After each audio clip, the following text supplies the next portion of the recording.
What the hell are we supposed to use, man? Harsh language?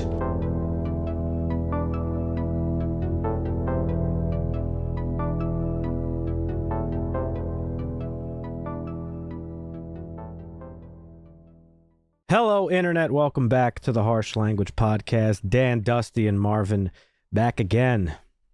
Another one. And another one. Hope everybody had a wonderful week and weekend. Definitely did. Yeah? Yeah. What you got going on? Well, I got a new tattoo. Oh, that that's was right. Cool. Yeah, that looked good. Nice. What else did I do this week? Got a new mouse. Let's go. Yeah, got it for the low. Got a deal on it. It was great. Everything's coming up, Awesome. Marvin. Yeah. Hey, are you in the peeling stage yet or no? Not a little bit actually. Yeah. Don't scratch it. Nah, I haven't been. I've been patting it. You'll fuck it up. Yeah, I'll never scratch it. Putting that Vit D on it. Nah. I'm just using like some non-scented lotion, pretty much, And dial. Well, dial only for Yeah. the first couple of days. for the soap. Yeah. Yep. I think I was just talking to my tattoo guy a couple days ago, actually. Yeah. Yeah. I want to get this one on my wrist covered up. It's the Oh, yeah? Pisces symbol. Oh shit! You don't And- believe in that? I don't. You're right. You some kind of That's ironic. astrologer, Dan? No, well, it's actually funny. The first tattoo I got when my dad had a heart attack when I was like, I don't even know, 15, 16. And I wasn't fully into my atheistic beliefs at the time. Yeah. So I got it's like a Tao fucking symbol that means presence of God. Dow Jones. Yeah. I can see you really regretting that one. It's not that I regret it. It's just, I mean, because tattoos are funny that way because you get them for a particular reason at a particular period in your life. Yeah. And And then then- become a Satanist. Yeah. And then you could True. look back and reflect on them. So regret's not the right word, but it's Guys, funny yeah. if nothing else. And then I just wanted to get another tattoo. So I was like, let's just fucking get this Pisces thing. But I don't want the Pisces thing anymore. I'm probably going to get the other one covered up too eventually, but this one's first and foremost. So Nice. I had an idea and I'm going to get it covered up. So I was I'm trying still to a plan that blank out. slate. Get yourself a tattoo. Get yourself that yellow. Actually, Get the flag with the snake coiled up. No, don't tread on me. Ooh, Like don't right tread across your on me. chest. no. It's funny too because I actually hung out at a tattoo shop for probably 2 or 3 years straight. Oh shit! My buddy Beans, shout out Josh. He out was Josh. a jewelry piercer and knew all the guys. So I would go down there after work and we'd all just sit down there because they all played Battlefield 2. Mm. Yeah. And so I would just go down there and we'd all hang out and play Battlefield and watch people come in and out and get piercings and tattoos all day. But Yeah. I thought about a couple. This was like early 2000s. I almost got like a Avengers mural on my entire back. I'm kind of glad I didn't. But yeah, no tattoos for me. All right. That'd been a cool Definitely got one, the though. itch already, so that's not good. That's your first one, Marvin? Second, Oh. first real one, to be honest. What was the first one again? I don't remember. It's like a little hand arm thing. Oh, okay. Matching tattoos. My fiance. You mentioned that last time. Okay. Yeah. Yep. Yeah. You Definitely got the you itch. definitely get the urge after a while. After a while, I got up out of the chair. I was like, I'll go back. Yeah. Why I'll not? do it again. Fuck it. They're Becomes fun. addicting. Yeah. Where'd you get it It's again? definitely On your forearm? It's all right. Yeah, it's right on my forearm. Yep. Did you show Vince? Nice. Kind of see it. Yeah. Yep. Did he like It's, it? it's really like a memorial to Vince and all my cousins. Yeah. I remember you telling me about the idea. So yeah. Yeah, that's dope. Looks good. I like how it turned Dude, I'll out. get a harsh language tattoo. I'll get it. Cody, Because make our that. logo I mean, is sick. Dusty, make that your first one. Our logo is that good. I would get that tatted on my body. Thank you. I would do it if we hit 1 million subscribers. Ooh, that's bold. Do you hear that, folks? Get us to 1 million. Get us to 1 million. That's, Yeah. Why- if we get 1 million, dude, we'll just get tattooed together all Only together. one, only 0.999 1 million is such a unattainable number that No, it's not. I hate that you said it at that. Right, that's so high. Yeah. 10K, that's more reasonable. Right.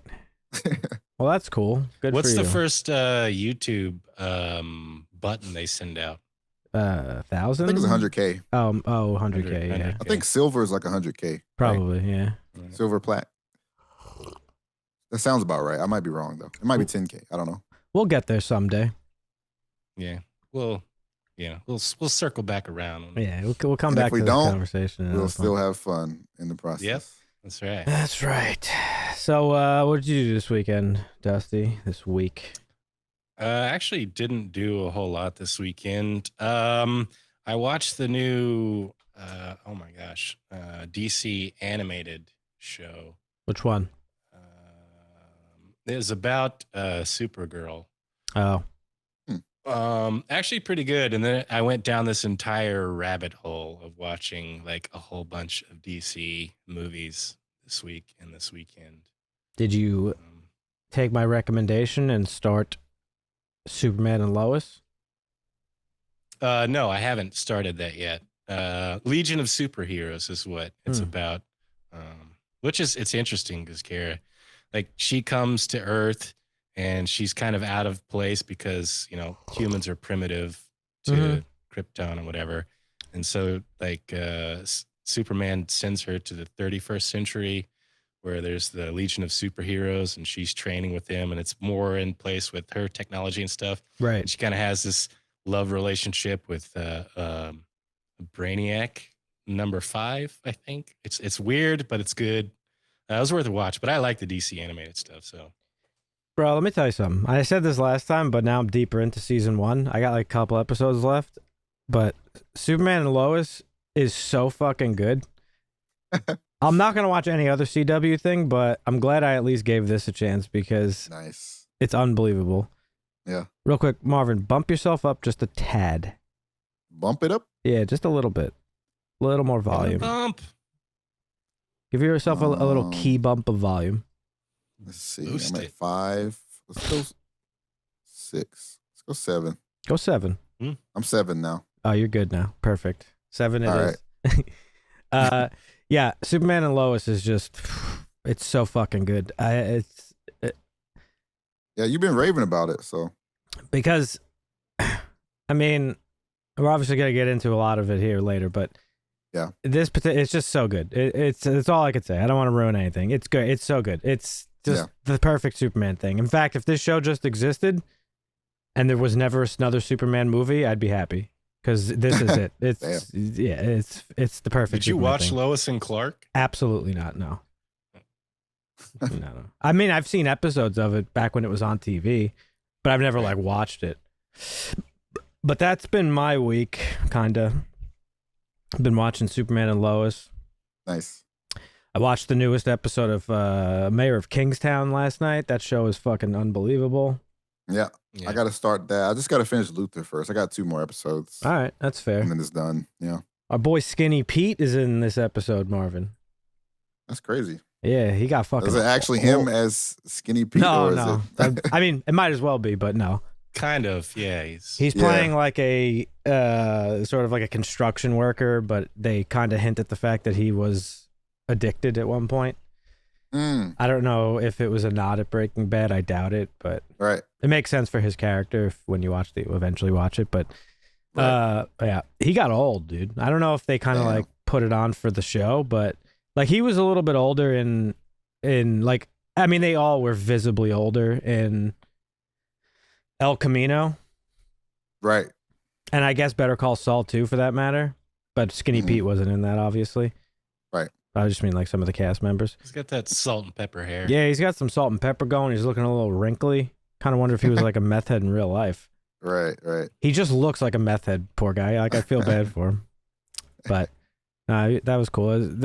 It's such a good show. A lot of tension this season, Dusty, since you're watching it. Yes, absolutely. Possible friendship coming to an end. You feel like it's about to boil over and then they leave you on a cliffhanger and then the next episode happens and it builds up again. and they just like I don't know.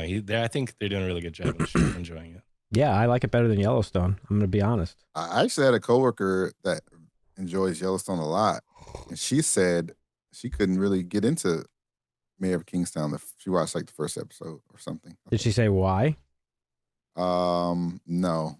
You know, most normie people, they just have a feeling, and then they're just like, you know, they don't really explain it too much. Well, I was curious. Ask someone a lot of times. That's true, but I was curious because it's a little bit violent. Well, it's not a little. It's a lot of bit violent, and it's kind of gritty. So I could understand why some people. So like I know, like there are people that are just kind of like turned off to that sort of stuff.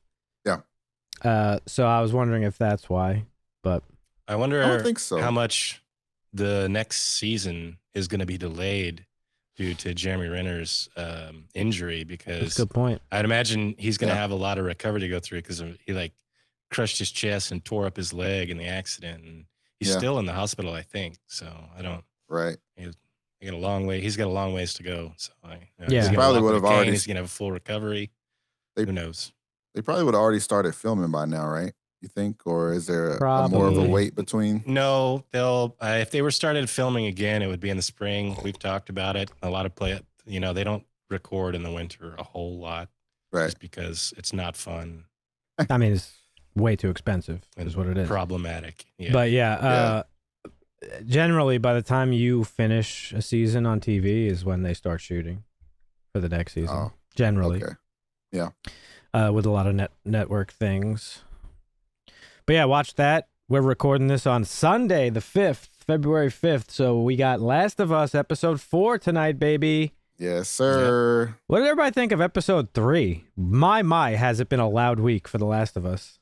Episode 3 was sick, but they're pushing an agenda. Oh, God. We're fucking sick of it. Marvin, what you're seeing with episode 3 is like a microcosm of the narrative that existed around The Last of Us Part 2, the game. Like, oh yeah, this loud minority just mad about everything. Yeah. Mm-hmm. I thought it was fascinating that they took, because it's a different take from the game, where in the game, you know, you actually get to meet Bill and run around with him and see a lot of his traps and do some stuff with him. Mm-hmm. And they didn't do that. They just did like, you know, backstory basically.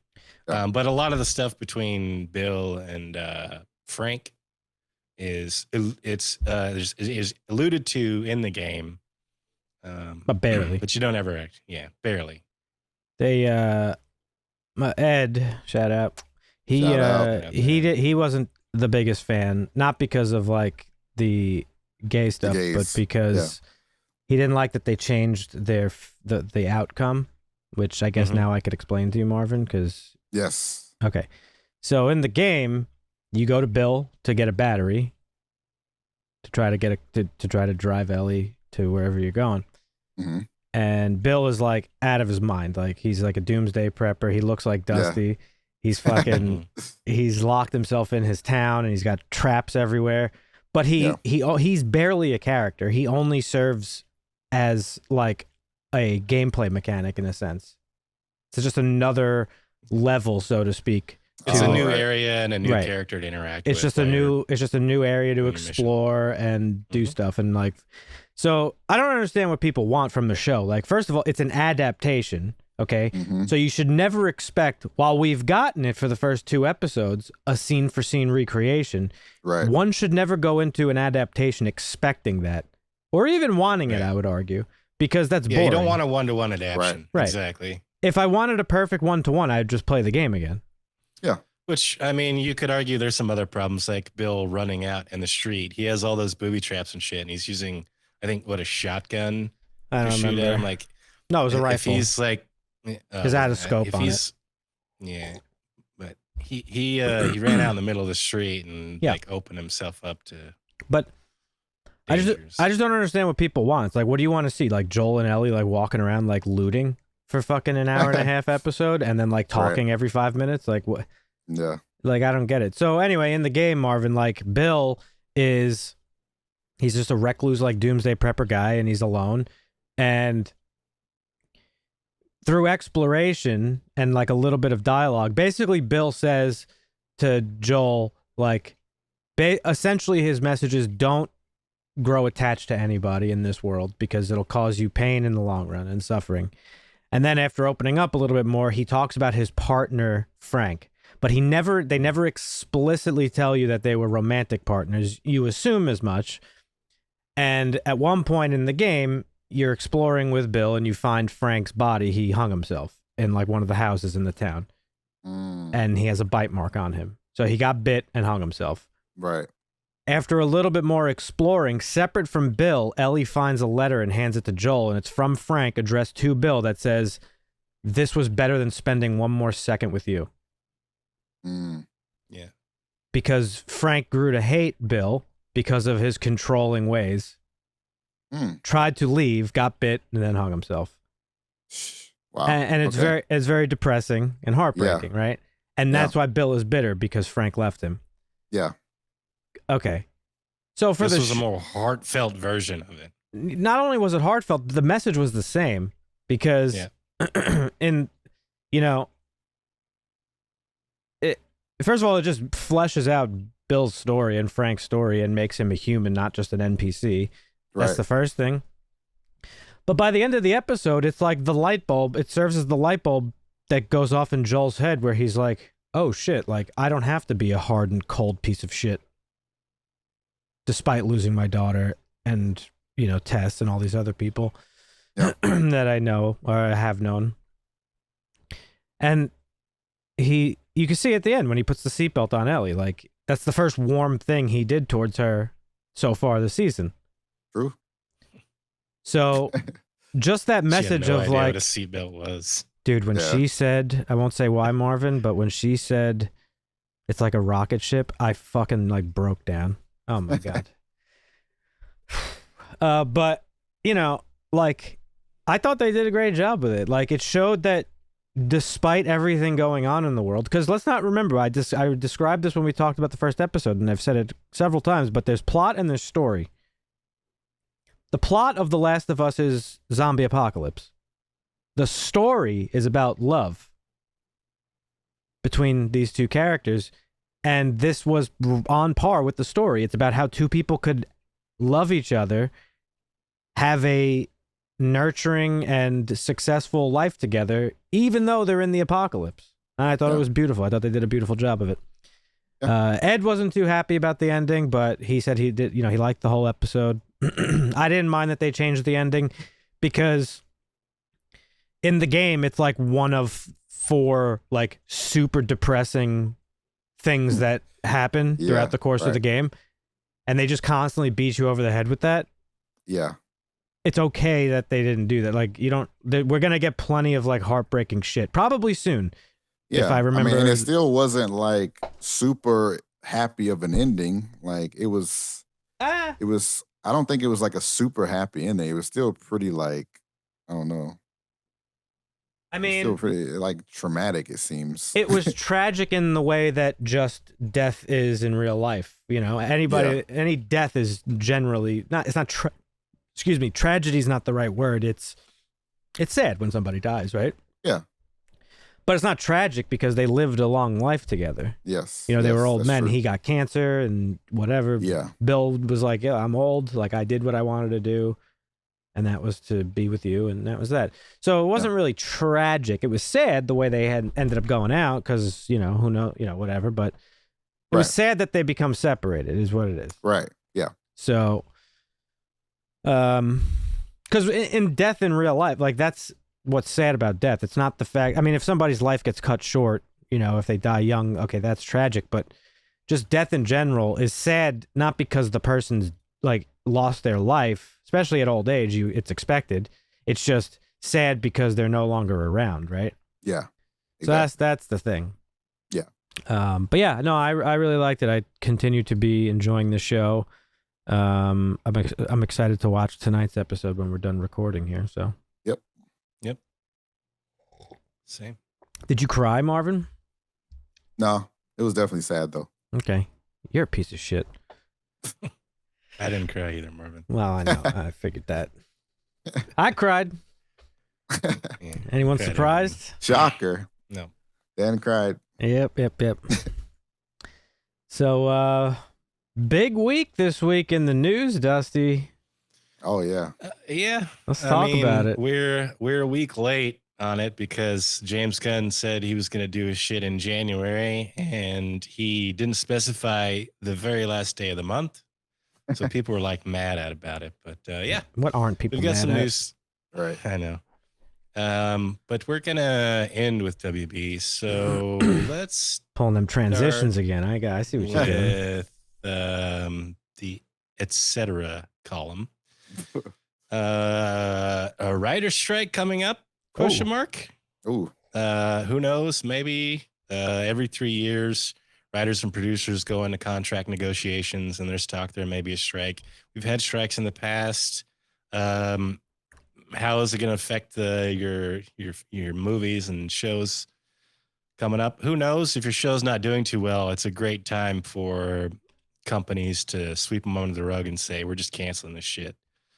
Tax write-off, all that good shit. So don't know. They're saying they may strike. Who knows? I think it's next month is when they go into negotiations. It might be May, but I think it's March. Gotcha. I forget. I didn't write it down. But so that's on the horizon. May happen. Who knows? Let's see. Andrzej Sapkowski. Damn, you struggle with that one. Yeah, well, it's a hard. Andre. Yeah. Talking Well, about- it's DRZEJ. So the writer for he's basically confirmed that the story for Geralt, Yennefer, and Ciri Geralt. at all. I like pissing you off with that one. It basically ended with Lady of the Lake. Right. So their story is done. There is no more. He's a guy that's known to be succinct with answers to questions he's given. He says he has plans to expand the universe and more books based on the world he's created. So expect them to expand that. He was also asked what he thought about the show. And as I said, he's succinct. He said, I've seen better, I've seen worse. Take that as you will. He hates the games. He's been very vocal about that. And that's because... Really? Yeah, but that's because he gave up his cut of the money. Because that's right. Yeah, he didn't think the games were going to be successful. So he's like, I don't want anything to do with them. Fucking idiot. Yep. Yeah. Everybody So underestimating he's writing video some more games. books.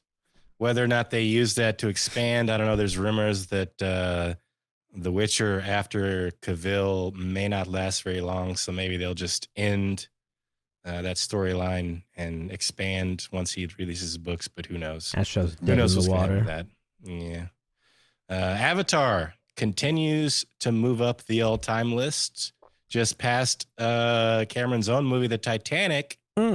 So it's number 3 on the list. It's earned $1.538 billion. A lot of money. In game at number 2 is at 1.9. Avatar the original is at 2.1 billion. Wow. They're currently making about 10 million a week, which also means that it's about to get dethroned on the weekly charts by Mr. Shyamalan's Knock at the Cabin Door. This thriller starring Dave Bautista. I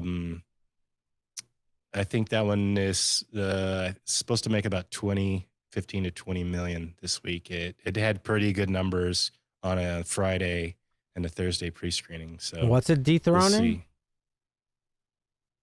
Well, Avatar: The Way of Water is currently the weekly top earner. Oh, weekly. Okay, that's what I thought.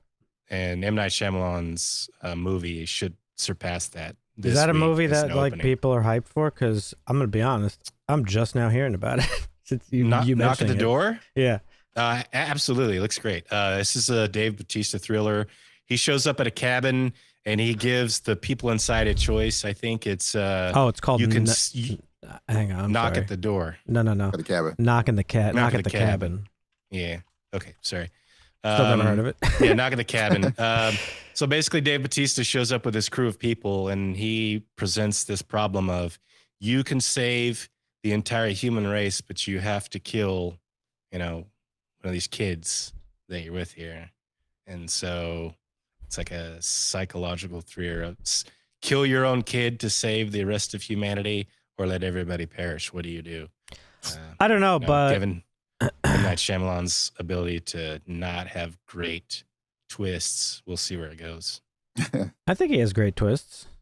I mean, everybody expected it after that one, but I don't agree. So call me an idiot, but I'm reading the plot here. While vacationing, a girl and her parents are taken hostage by armed strangers who demand that the family make a choice to avert the apocalypse. Yeah. This is not the type of movie that I would put Dave Bautista in. Or, for that matter, Rupert Grint, because he was the fucking redheaded kid in Harry Potter. Oh, shit. The friend. I can't think of his name. But, like, in a movie like this, I feel like you would want your mysterious strangers to have an air of mystery about them. Yeah. And, like, having a big actor like Dave Bautista in that role, I feel like kind of disarms that mystique quite a bit. It can, unless he pulls it off really well. It all depends on his acting, right? Yeah. Well, and he's been adamant that he wants to expand his chops and get out of the old Drax.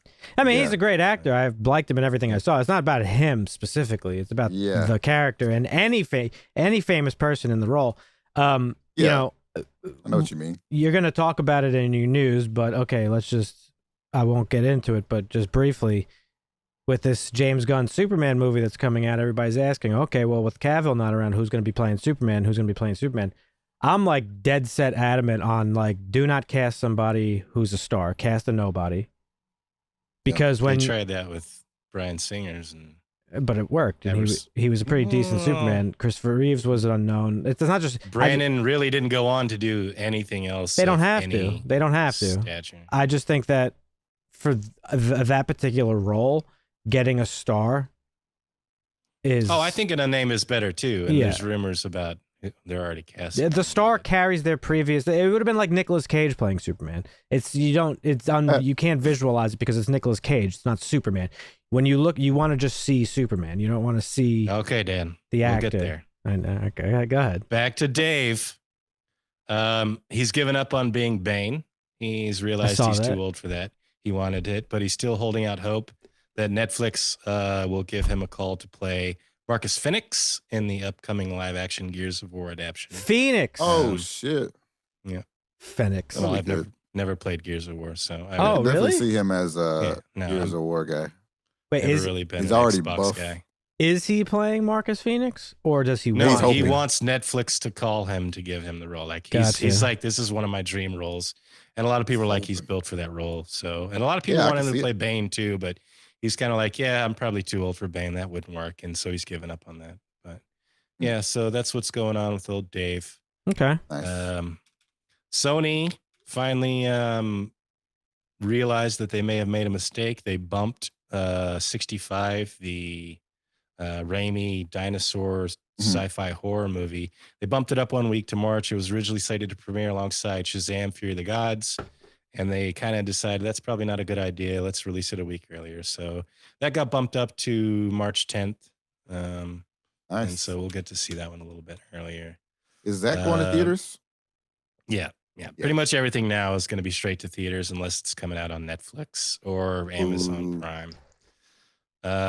The Office reboot, I don't know if you guys have heard about this. It may or may not happen. Susan Rovner, chairman of entertainment content at NBC Universal, she said she trusts the Office writer Greg Daniels. Now, he adopted this from the UK version to the American version. He was a showrunner for the first 4 years. She basically said, standing by with open arms. If he wants to do it, we're going to do it. If he doesn't, we probably won't. Who said that? So it's still up. Susan Rovner, head of NBC Universal TV and streaming. When they're saying reboot, sorry, go ahead, Marvin.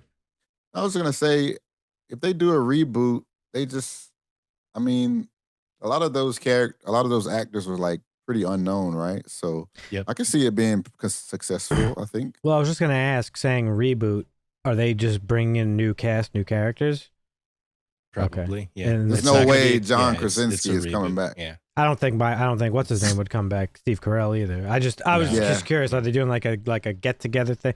Because that would be cool. Because No, Scrubs, it would Maybe be like a one reboot, season or something? fresh cast, Yeah. like that 80s, that 70s show to that 80s show to that 90s show or whatever. because Scrubs tried to do that too. They have like season 9 where it's like a whole different cast, Yeah. Ooh, but that's- Zach Braff and what's his name show up like every now and then, and it's just like not as good.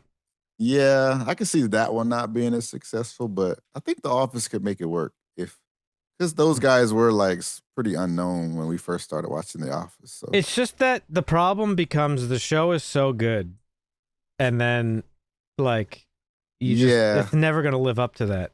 Is the thing? yeah, you're gonna be looking for the same spark, Yeah, like from watching exactly. the first season, and Yep. it's probably not gonna be that good. It's never the same. I think it's Or a little even close. too early to reboot it too. I mean, I know it's been a while, Right. but Yeah, that's true too. it's still fresh in people's minds because it's one of the best, arguably one of the best sitcoms of recent time. I mean, easily. you can go back to like Seinfeld. People probably say that one might take the crown, but Yeah. opinions vary. So, Yeah.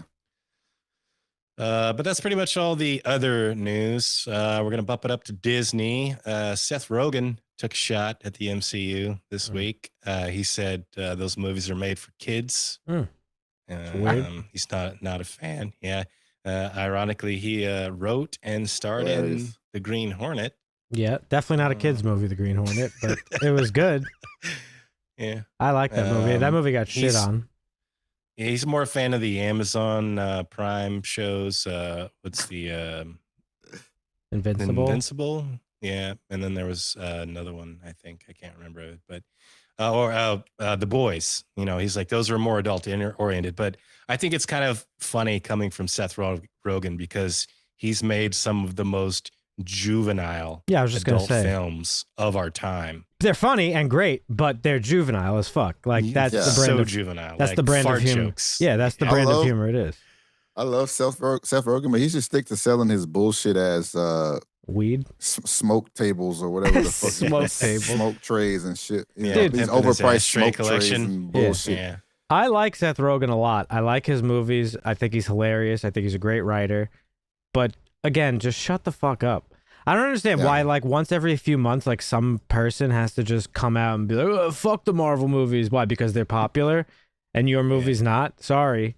Make them more, like, I don't know what to tell you. People like them for good reason, as we'll discuss. But, like, I mean, they're all millionaires, really, the people talking about it. So who really gives a shit? what yeah, they and think, they're all bitter. Like when Scorsese did it, it was like, dude was mad because fucking he had to put his movie out on Netflix. Just shut up. Yeah. That's the problem. Lucasfilm Mm-hmm. reportedly open to recasting Cara Dune. Hmm. We Ooh. thought maybe her character was gone. Gina Carano's character in The Mandalorian. Oh, She got fired over some controversial tweets. that girl. And they actually had, I think, a show or a movie designed for her character. God. And it was rumored that was canceled because they canned her. But now maybe they're considering recasting her with a similar type female with the strength of presence that Gina had. So we'll see. Who knows? That's just a rumor. But I didn't think she was could that happen. good. All these fucking right wingers are like latching onto her like she was some sort of like star of the show. Like she was. I don't know. I didn't think she was that great. I don't care really for the character. She had good response from the fans when she was. I mean, this is one in the less show, so- one less We'll fucking see. one less spin-off that's gonna get made for Star Wars as far as I'm concerned. The less the better. Right. Enough with fucking spin-offs. True. Daisy Ridley said she has heard of no plans to bring her character back into the Star Wars universe, but is open to coming back. We really haven't heard anything about very many Star Wars movies. Get her It's out. really Yeah.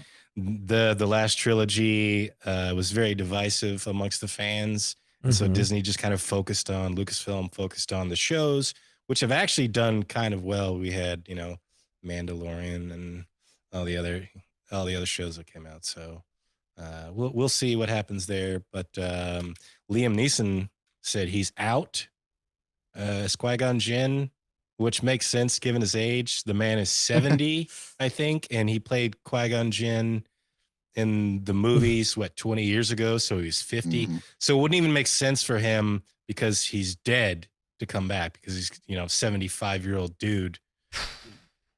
He's already dead. Like, unless you're going to do voice acting for an animated show, it really doesn't make any sense. So I'm about to get he's like, there's irate. he said there's too much Star Wars. He can't keep up with it. So he's not interested in returning. Enough. I feel that. Please. They just made one of the best shows ever. They did.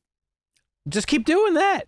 It's a money printer. They're gonna keep going back to the source material. Yeah, well, eventually, and it's starting, people will not be receptive to it. That's what happens. Yeah. I think some of the better source material, Ahsoka, is going to be amazing. People are going to love that. Yeah, it's great, but it's also a character that is worthy of being explored. Who fucking cares about Qui-Gon? We got to see Qui-Gon. He did what Qui-Gon had to do. Multiple times, right. Yeah. He served his purpose, and now he's dead. Leave him that way. We don't need to see what Qui-Gon did when he was 20 or all that. Like, who fucking cares? I want to see new and interesting shit. God. Give me Andor season 2 already, that please. Star Wars game is coming out this year. The sequel. Yeah, that's right. Yeah. And there's that. I haven't played a Star Wars game in a while. There's that I unnamed... didn't play that first one, Fallen Order, I think it was. No, I didn't either. And then there's that unnamed project that's coming out. There's a couple of names. That's right. Dude, remember that tweet where they had like 30? I don't know. Maybe that was Marvel, not Lucasfilm. No, they did announce like a bunch of stuff. And then also I think they're adapting Knights of the Old Republic, I think. I think I had heard that somewhere. I don't know. Whatever. Well, speaking of Marvel, Scott Lang's autobiography, Look Out for the Little Guy, is actually a real book. Oh, that's hilarious. It's not just in the movie. This is a 200 or 356. There's 256 or 356. I might have mistyped that. It is available for pre-order on Amazon and Disney's website right now. Paul Rudd did not write it. Some ghostwriter probably, I'm sure, wrote it for him, but it is for sure. His autobiography in the movie is an actual book that you can buy. Some people are already giving it grave reviews, saying it's the best autobiography in the galaxy to date. I wonder how many people are actually going to like unironically buy that. Here or there. I might pick it up. I don't know. That's just something to have on the bookshelf to be fun. Fun of, but who knows? There was one more Disney thing I wanted to talk about. Hit us. We covered it. The Disney Plus price increase. I sent you guys a little picture, screenshot I saw. Yeah. But it was last year they announced it, going from $7.99 to $10.99 per month. It seems kind of like tone deaf, or maybe that's not the right word for the year or the previous Marvel content that we've been getting. It doesn't seem fitting. It's not just Marvel content. All their content. Yeah. They don't really. You get the Disney Vault. You get the Star Wars, Lucasfilm. You get Marvel. Like, they've got a lot of IP. They do have to cover costs, but they also have to. And they might consider have that people will cancel if they're not. People will cancel. People might cancel after this next bit of news too. You never know. They saw that people. Oh shit! Andor was like really good. Fucking check it out. That was it. Yeah. And also, I don't know if you were going to mention this, so forgive me if you were. But Netflix had the recent announcement too. Well, they announced it already, but they're following through with it like within the next couple of days, where they're locking people's accounts to basically your own network. And I think they pulled that because they got a lot of kickback. Nope. So I saw that they had announced, and then I heard that they removed it from. But yeah, if your device hasn't logged into your home Wi-Fi in 30 days, that account is now locked. That they might have removed, but they still took away the family share. You can't share your password. Yes, correct. And you can only have it on up to 4 devices, but those devices have to be on the same network. Yeah. Which is fucking ridiculous because... What happens when you're traveling? Yeah. Or if you have a lake cabin or something, Yep. And so people... Yeah, these companies are ridiculous now. Yep. Who's going to... All these people that have all these Airbnbs with their own Netflix that That people too. can watch while they're vacationing. Can't do it anymore. That's No, that's fine. They'll just give an add-on $3.99 extra per month for travel access. Guaranteed. Bro, let me tell you something. For a company like Netflix, who really doesn't put out like consistently good stuff, like there's things here and there that are good. More often than not, it's not good, and then they fucking can't. They pull the plug on it like after one season. You can't. What are you doing, bro? What are you doing? Are you not familiar with Amazon or Apple? Now, that's not to say that they won't raise their prices. Amazon probably wouldn't, because Amazon is just like, you have Prime. And it's probably the best model because you get access to everything. You get access to the music. It hasn't gone up that much either. No. When it first launched in the 2000s, it was like, I want to say $50 a year, maybe 75. Yeah. And now it's like 100, like 20 years later. Like it hasn't really... haven't bumped it that much. But also you get so many outside benefits. Like you get movies, you get shows, you get original content, you could buy stuff on there. You get the 2-day shipping. You get fucking overnight shipping half the time by a fucking little drone or whatever. If you're in a big city, I don't get overnight. Yeah. So it's like, and Apple's making like consistently good stuff. So if you're like a movie or television lover, Apple would be your first stop shop because they have constant good stuff. Netflix is just like kind of living off the fact that they've been around for so long, and I bet you most people who own Netflix don't even remember they have it. Like it's paid every month, and they're just like, wait, what? Like, still have this shit? I don't know. Bad business decision in my opinion, but we'll see. Yeah, I agree. Mired by 25 years of controversy. Oh, originally by conservatives who attributed its lore to witchcraft and satanic worship. Ooh, I like where this is going. Now by progressives who claim that its creator stance on females is transphobic. Oh, we're talking about Harry Potter might be up for sale. Really? There is rumor that Disney is going to make aggressive moves to buy it from Warner Brothers. Who knows? We know Zaslav has talked about leasing IP, but selling it, I don't know. This is a $1 billion IP. It's the most successful multi-series novel, I think, best-selling novel ever fucking put out. More than Lord of the Rings? Yes. Really? I wouldn't have thought that. That's interesting. Yeah, I think the books made like $8 billion. Huh, that's a lot of money. Alone. And they have Harry Potter stores. They got the game. The game's coming out in a couple of days if you pre-ordered it, a week if you didn't. So games, movies, televisions, physical stores, like it's a big IP. So for Zaslav to be interested in selling it, but Bob Iger, if anybody could do it, it's him. So who knows? A lot of people said his last purchase, which I don't know if it was him or Chapek that bought 21 Century Fox, but everybody's saying that was a bad buy. So they're trying to bounce back, and maybe this. I mean, that was specifically to recover Marvel property. Correct. That was the only reason for doing that. Right. Yeah, they did it to get their hands on it, but they lost money doing it. So. But they'll make that money back, I'm sure. Yeah. Secret Wars, baby. Yeah. Once they got fucking Deadpool alone, the fact that we're getting Deadpool with Wolverine and it's Hugh Jackman coming back, like that's going to make $8 trillion.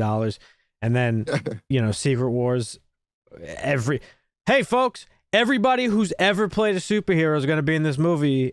People, they're fucking going to make it rain, baby. Oh, yeah.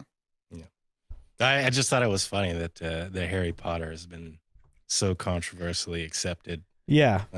Over the years because, like I said, the right-wingers hated it early when it came out because they're like, it's witchcraft, it's Satanism.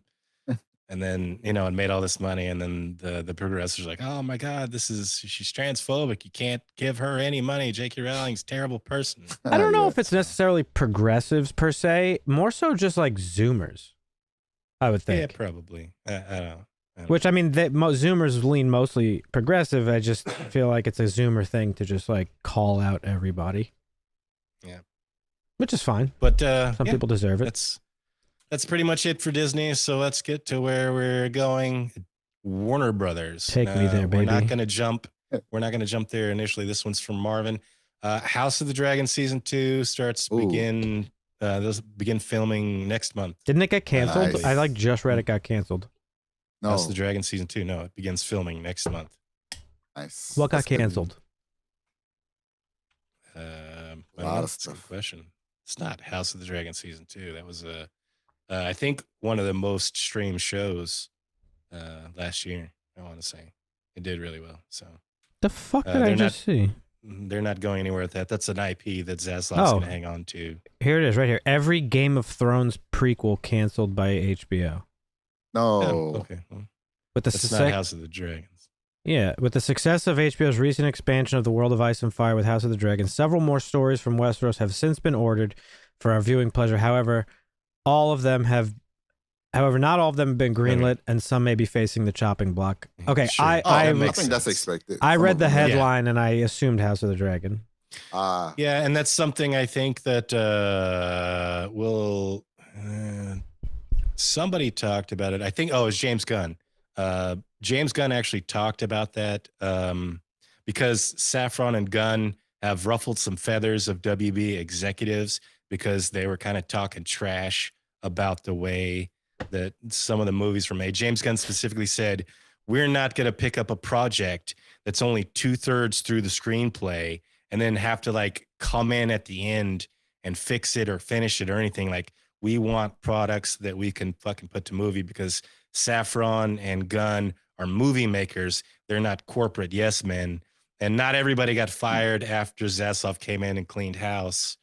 So there's still some people in the WB executive that are not real happy with the way Gunn and Saffron are talking, but who gives a fuck if they make good movie and the people love. So Right. there's that. But yeah, speaking of James Gunn, he finally reveals the lineup. First off, Elseworlds are confirmed. We talked about this before. So things like Batman 2, the Penguin series, which Colin Farrell revealed is going to be an 8-episode series surrounding his rise to power.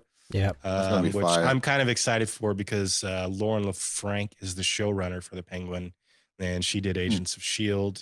She was a nice. producer for them for a while. So Bad decision. if you're bad decision to what? Elseworlds. You think so? I think if they do clear marketing, I don't have a problem with it. Zaslav, we've talked about this before. He's okay with IPing, leasing the IP, as long as there's a clear distinction that it's not the DCU. It is an Elseworld. So I'm here's okay with that. Yeah, but the thing of it is like, people are stupid. Yeah. There's still people that think that like the X-Men movies were part of the MCU. Yeah. And that's besides the point. There'll be people who think that the Batman 2 is part of the DCU. Yeah. Yes. The reason that I think it's a bad decision is because that's a very corporate decision. I would bet my life that if it was James Gunn's choice, that he would not be doing anything that doesn't sit within the DCU. That was probably from the executives being like, "Hey, we need an excuse to make anything we want for money that may not fall in line with the DCU. So can you come up with something? Yeah, we'll just call it Elseworlds." Well, I mean, but we talked about with the MCU as well, like all the Netflix stuff or Agents of S.H.I.E.L.D. Yeah. While Agents of S.H.I.E.L.D. season 1 was MCU, once they departed, after I think season 3 is when they really departed, and it was no longer MCU canon. Well, yeah, but that's why they have now merged it, right? Like it's and it gets confusing, right? Forget the confusion. I just think it's like it's a money making thing. It's like, hey, we want to make Joker the musical, which is what they're doing for the sequel to Joker. It's like, well, why? Right. Yeah, I but think this Elseworlds thing definitely doesn't need to be a freaking. It's gonna be a series, right?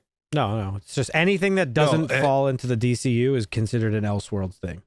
Oh, right. So okay. so like the Penguin show and Batman 2 with Robert Pattinson there will not be DCU canon as far as everything that James Gunn and Saffron doing. It's separate. It doesn't count. It's not canon. It's a story because Batman has a lot of stories and stuff. So right. Okay. we can tell those stories and in an Elseworld and not be part of the canon that we're building. Yeah. It's basically what an Elseworld is. Well, any of these things should just be. They should take the Marvel, whatever the less than an hour thing that they put out for that thing. They need to go with that route. Just make 45-minute specials for these things. They do have some of that stuff, but it's mostly animated. Like they have a lot of 1 hour animated stuff that they call it a showcase, I think. Yeah. I forget what Marvel calls it. something similar, but yeah. I know they're but not they did gonna make. inherit some movies. Shazam: Fury of the Gods was already in the works. The Flash was already done. Blue Beetle, and obviously Aquaman: The Lost Kingdom. Now, Gunn has said that Aquaman, The Flash is going to reset everything. It's going to reset many things, not all things. Some characters remain the same, some do not. And so first up, we have Creature Commandos, which is an animated series about a group of monsters that will include Weasel from the Suicide Squad. So he is a character that is staying the same. They're doing a Viola Davis, Amanda Waller series. For no reason. She's gonna be back. Well, it's James Gunn's Suicide Squad. It's his pet project, so Yeah, but that's why that is. oh, I know. But yeah, Series though. Yeah. Too much. And then we Too get much. into Superman Legacy. James Gunn wrote this, and there are rumors that he might actually even direct this. So we'll see how that goes. He squashed rumors about any casting going on so far. They have not cast anybody. I'm sure he might have a handful of people who he may think, but they're going to go through the casting and see if they can find somebody to fit them, who can don the cape admirably. I don't know if you could tell from my face, but I was not impressed by the James Gunn announcement. Now, I know this is just a small piece, but it's sort of what I was afraid was going to happen with James Gunn. I think James Gunn, he obviously has made a name for himself, taking relatively unknown characters and making them huge. Did it with the Guardians, did it with Peacemaker, characters in Peacemaker and Suicide Squad. And it seems like he's going to try to do that. Like, what was the fucking monster? I don't even know what it's called. What's the monster thing? Creature Commandos. Creature Commandos. I've never heard of that in my life. Okay. And it's a lot of people haven't. Yeah. So here's the thing. I'm all fine with that. Do what you want. Make fun, good shit. You make good movies. Go for it. Yeah. But you need to come out of the gate fucking strong. Yeah, but that takes time to develop, and that's why, like, Superman and there's my Legacy, problem. He's already written it. What legacy? What's the legacy? It's a new Superman. It's a reboot. It's not part of the Snyderverse. It's not going to be part of the Richard Donner thing. So what legacy? Correct. Well, it's and from what be from the comics. I get it. No, I understand that, but you're making a film universe that has detached from the comics for people who are film goers, not comic book readers, right? So again, just like Zack Snyder did, we're running into a problem. It seems like let's wait and see what happens, but it seems like we're running into a problem where we're just, hey, here's these heroes without any setup. Again, Marvel. It took Marvel 10 years to build up to their big shit with single movies, team up movies, getting to know the characters. Would you prefer them do origin stories on every character? Yeah. Because you know the characters. Yeah, you know Batman and Superman. Why do you need another origin story? You don't need an origin story You didn't want an origin story with the Spider-Man trilogy, did you? Can I finish? Go ahead. You don't need an origin story that's like a traditional origin story. You could do an origin story the way they did Spider-Man in the MCU, because that first Spider-Man movie and the Civil War, technically his chapter of it, is very much an origin. It's just not the traditional Spider-Man. Don't shake your head. It's just not the traditional Peter Parker origin that we know of. It's Did still we see an him origin. Get bit with a spider? You're not understanding what I'm saying. That's the traditional origin story. This is his MCU origin, where we know how he became Spider-Man, but the origin we're getting is his involvement in this film series. Right. Like an introduction to the universe. And how he relates to it. What we're going to get with Superman Legacy. That would be acceptable, but I'd be perfectly happy with that. However, not with Superman. Batman, fine. We've gotten 8 billion Batman movies. That's a distinction without a difference. No. We don't have... Well, listen. Superman is this. He's the central piece of this. You and I both have agreed to that. Superman, Batman, and Wonder Woman. Yes, Right. The trio. They should have they should all have. Again, I say the exception of Batman because we've gotten a billion Batman movies. Like I just feel like we need to have a Superman origin. Or actually, you know what? Again, go watch. Do me a favor tonight. Watch the first episode of Superman and Lois, and then come back to me. Because that's all they have to do, is how that first episode, the pilot, how it opens. It's like a little 10-minute fucking montage of like, so this is my story, and he's narrating it. Wait, you like Superman Returns? No, I'm talking about Superman and Lois. We're like, yeah, but Superman Returns, they don't do an origin. They're like, after he defeated General Zod and found out, well, that's they a found sequel. out where Krypton was, he takes off. No, that's like a sequel to. Superman Returns is a sequel to Richard Donner's Superman 2. It's supposed to be, yes. No, it literally is. He goes and leaves fucking Earth. It is. That's why they got Brandon Routh, because he looked like Christopher Reeves. But when I say so in Superman, just watch it tonight or anytime. But Superman and Lois in the beginning, he's just like, yeah, I came from a dying planet. My parents fucking shot me here, and I'm fucking blah blah blah blah blah blah blah blah. And this is where I'm at now. And that's kind of like how they did it. That would be fine to me. You don't have to do like a whole fucking hour and a half intro the way, Yeah, we don't. Man need of Steel does. Yeah, no, I agree with that. But like, if this is a younger, newer Superman, I don't get the legacy part of the title. And I'm just curious to see what they're gonna do. I don't know. It'll be fascinating. Like, it's not about the legacy that he's had this far. It's about the legacy he's building. It is rumored that he will be younger than Bruce Wayne. It will be a young Superman. So he's building his legacy up. We'll see what James Gunn does. He's earned our trust. We'll see. He's earned our trust as a creator. But I don't know, all this other stuff that he's doing. I don't know. It's hard to get excited for it because we haven't got, like, by the time you did Guardians of the Galaxy, you're fucking 20 fucking movies deep, and it's like, all right, well, let's try something off the fucking rails now. It's like we haven't even had a proper universe yet with these characters. Yeah. Well, Superman Legacy is going to be the first Superman movie. It's going to be the first movie in his DCU run. Yeah. I understand. So that. he's starting the way you want him to. He's starting with Superman. I'm just saying, I hope But he's also starting with Creature Commandos, and nobody knows what that is. But that's a show, and I'm pretty sure it's. Yeah. I just hope they go. I just hope they follow the Marvel playbook. Like, is Creature Commandos not part of the?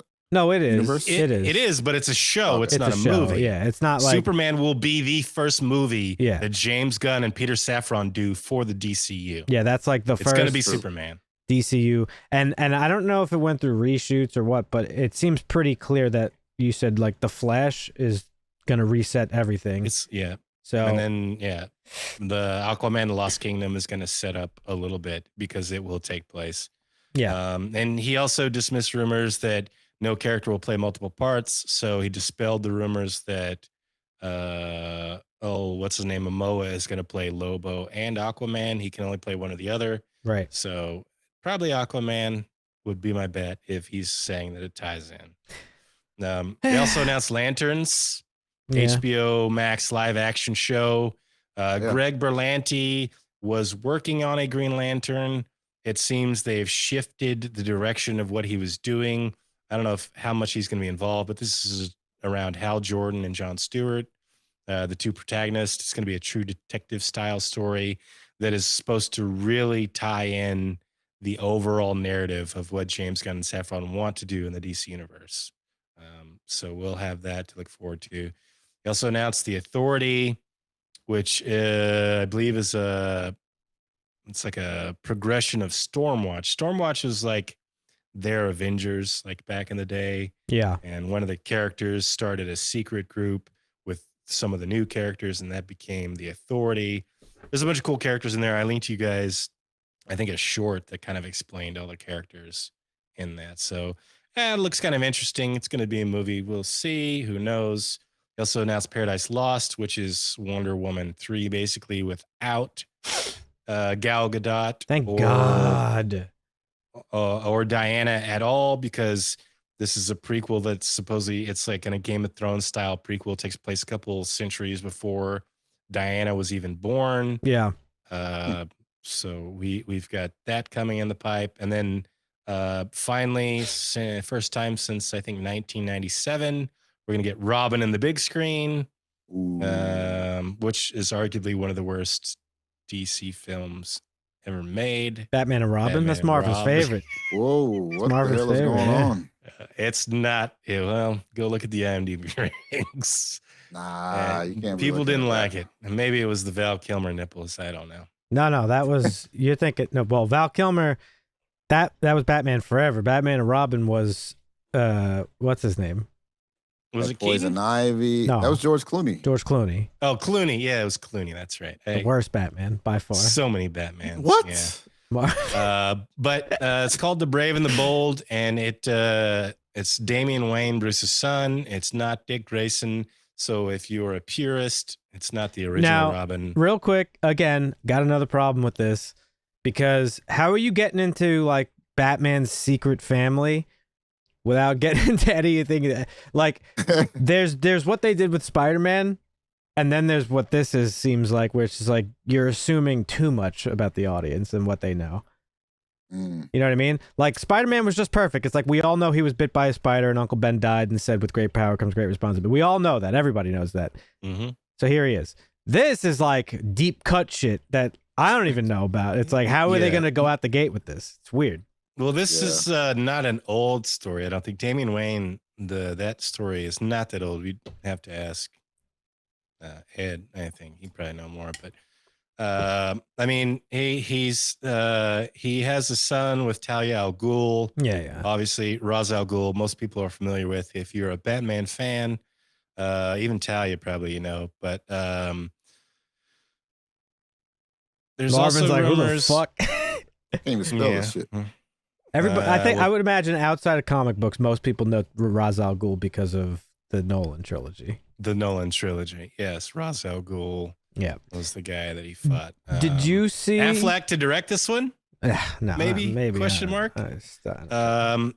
He expressed interest. We know he's not Batman anymore. He did some reshoots for the Aquaman and the Flash, and I think some other stuff. But James Gunn did say he really wants to direct one of our projects, and we're excited for him to do that. So they are going to bring in Affleck to direct one of the movies. Whether or not it's the Batman movie, who knows? I'm just speculating here, but it could happen. So James Gunn should hire the Russo brothers to direct the Superman movie. I actually wouldn't have a problem with Gunn directing it either. No, I wouldn't either. It's just he has to be less James Gunny about it from his other stuff. He also announced Booster Gold, another character nobody knows about. Is this loser from the future? Goes back in time. Goes back in time. I'm gonna put question to be a marks superhero so people can like him. These sound like fucking I am rejects. not familiar really with Booster Gold at all. Is this DC or is this Kmart comics? This is all DC. Listen, DC's got a lot of characters they can go through, and I admire James Gunn for going into the vault, some of the projects. Yeah, but you go in. I get it, but it's like he's doing his niche thing like too much. Thank you. You go like into we know he's good at the no names, but like, bro, yeah. just stick to the. You go into the vault. Go into the vault in like 2032 when we've gotten like 10 movies. I mean, I agree, but I also disagree because I think and I was one who Shazam I was familiar with, but not a lot of people are. And I was kind of hesitant to watch it just because of the way DC was pumping out movies and some of the movies they were putting out. Well, you finally watched it. It was watched actually a really good one. I finally watched it, and I loved it because it is one of their better movies, and it's a niche character that nobody fucking really knew. It's their best. Like if you talk to but any like casual fan that just likes going to the movies to watch superhero movies, nobody knows who the fuck Shazam was. Like, no, are you kidding? And thanks to like pop culture, you know, Aquaman's like a joke of a character, not taken seriously. Green Lantern's never got any love. Like it's And as far as I'm concerned, we haven't gotten a good Superman movie since 1978. So that's why I think it's very important how he opens this DCU, and Very important. And Absolutely. I don't think the way forward is, hey, here's all these fucking characters that you don't know of, but you saw what I did with Peacemaker, didn't you? You saw what I did with the Suicide Squad and Guardians, right? Like, Yeah. hey, we get it, James Gunn.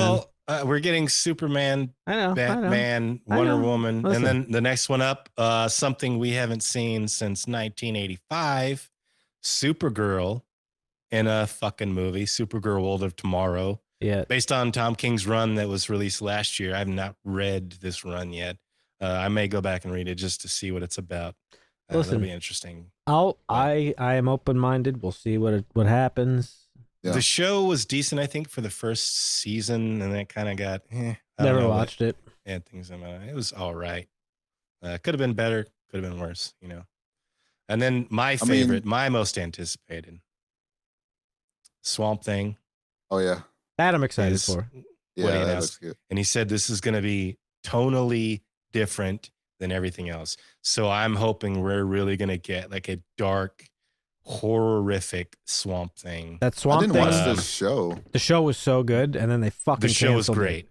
They canceled it, and I hope John Constantine is still on the table. The Constantine sequel. Now that James Gunn is in the wheelhouse, that may be an Elseworld though. Sure, give me that as an Elseworld. To get it done. Yeah, it's still happening. I'm pretty sure. In a world where there's Swamp Thing, there's a world where John Constantine is part of the DC universe because they're the Dark Avengers. Like that whole group. I'm not Dark Avengers. I'm sorry. The whatever the fuck they're called in that universe. It's basically the Dark Avengers, but of DC. I can't remember what they're called.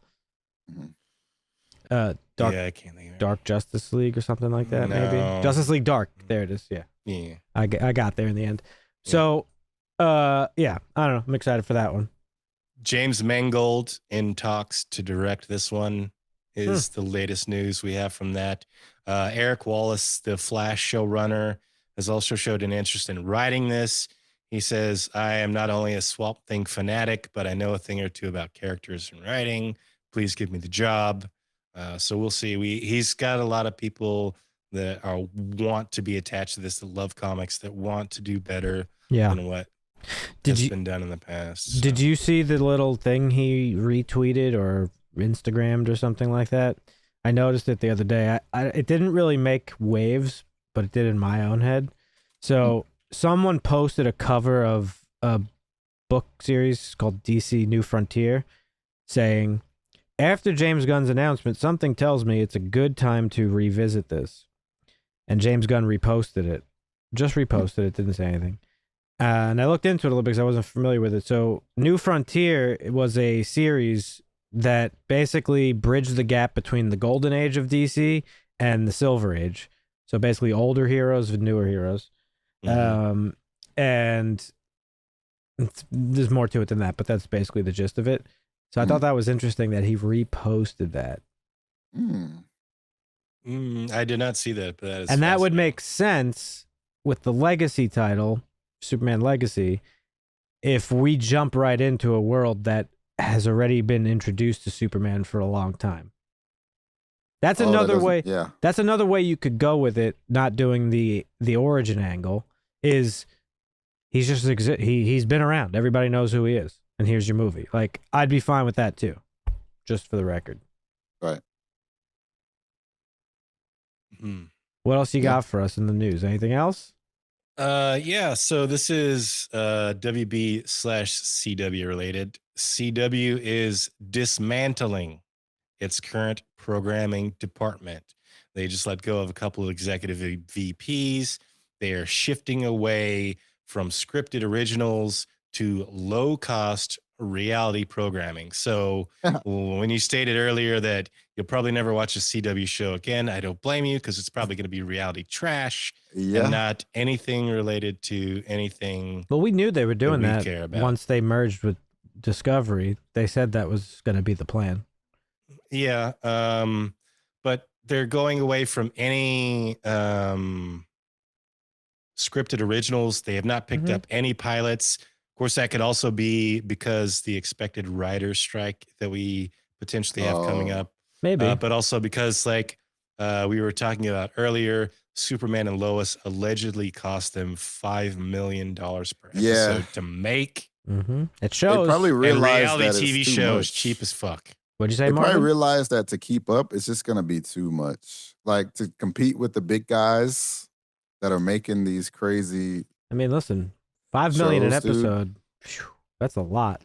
It's a But lot. James Gunn did come out and say that he does see Superman and Lois maybe lasting 1 or 2 more seasons, which would mean that it will be an Elseworld story, but it will end probably around the time that he's ready to launch Superman Legacy, which I think is slated for 2025.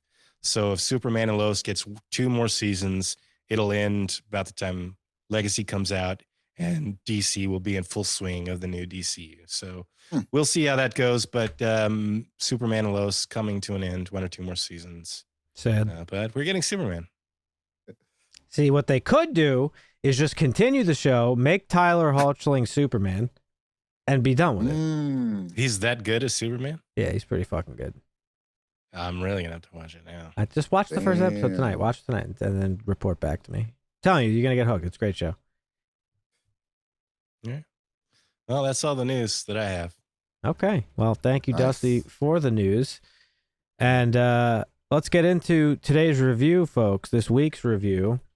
And each month, Dusty and I, take turns picking a movie for Marvin to watch that we think he should and he hasn't. And this month, Okay. what'd you say?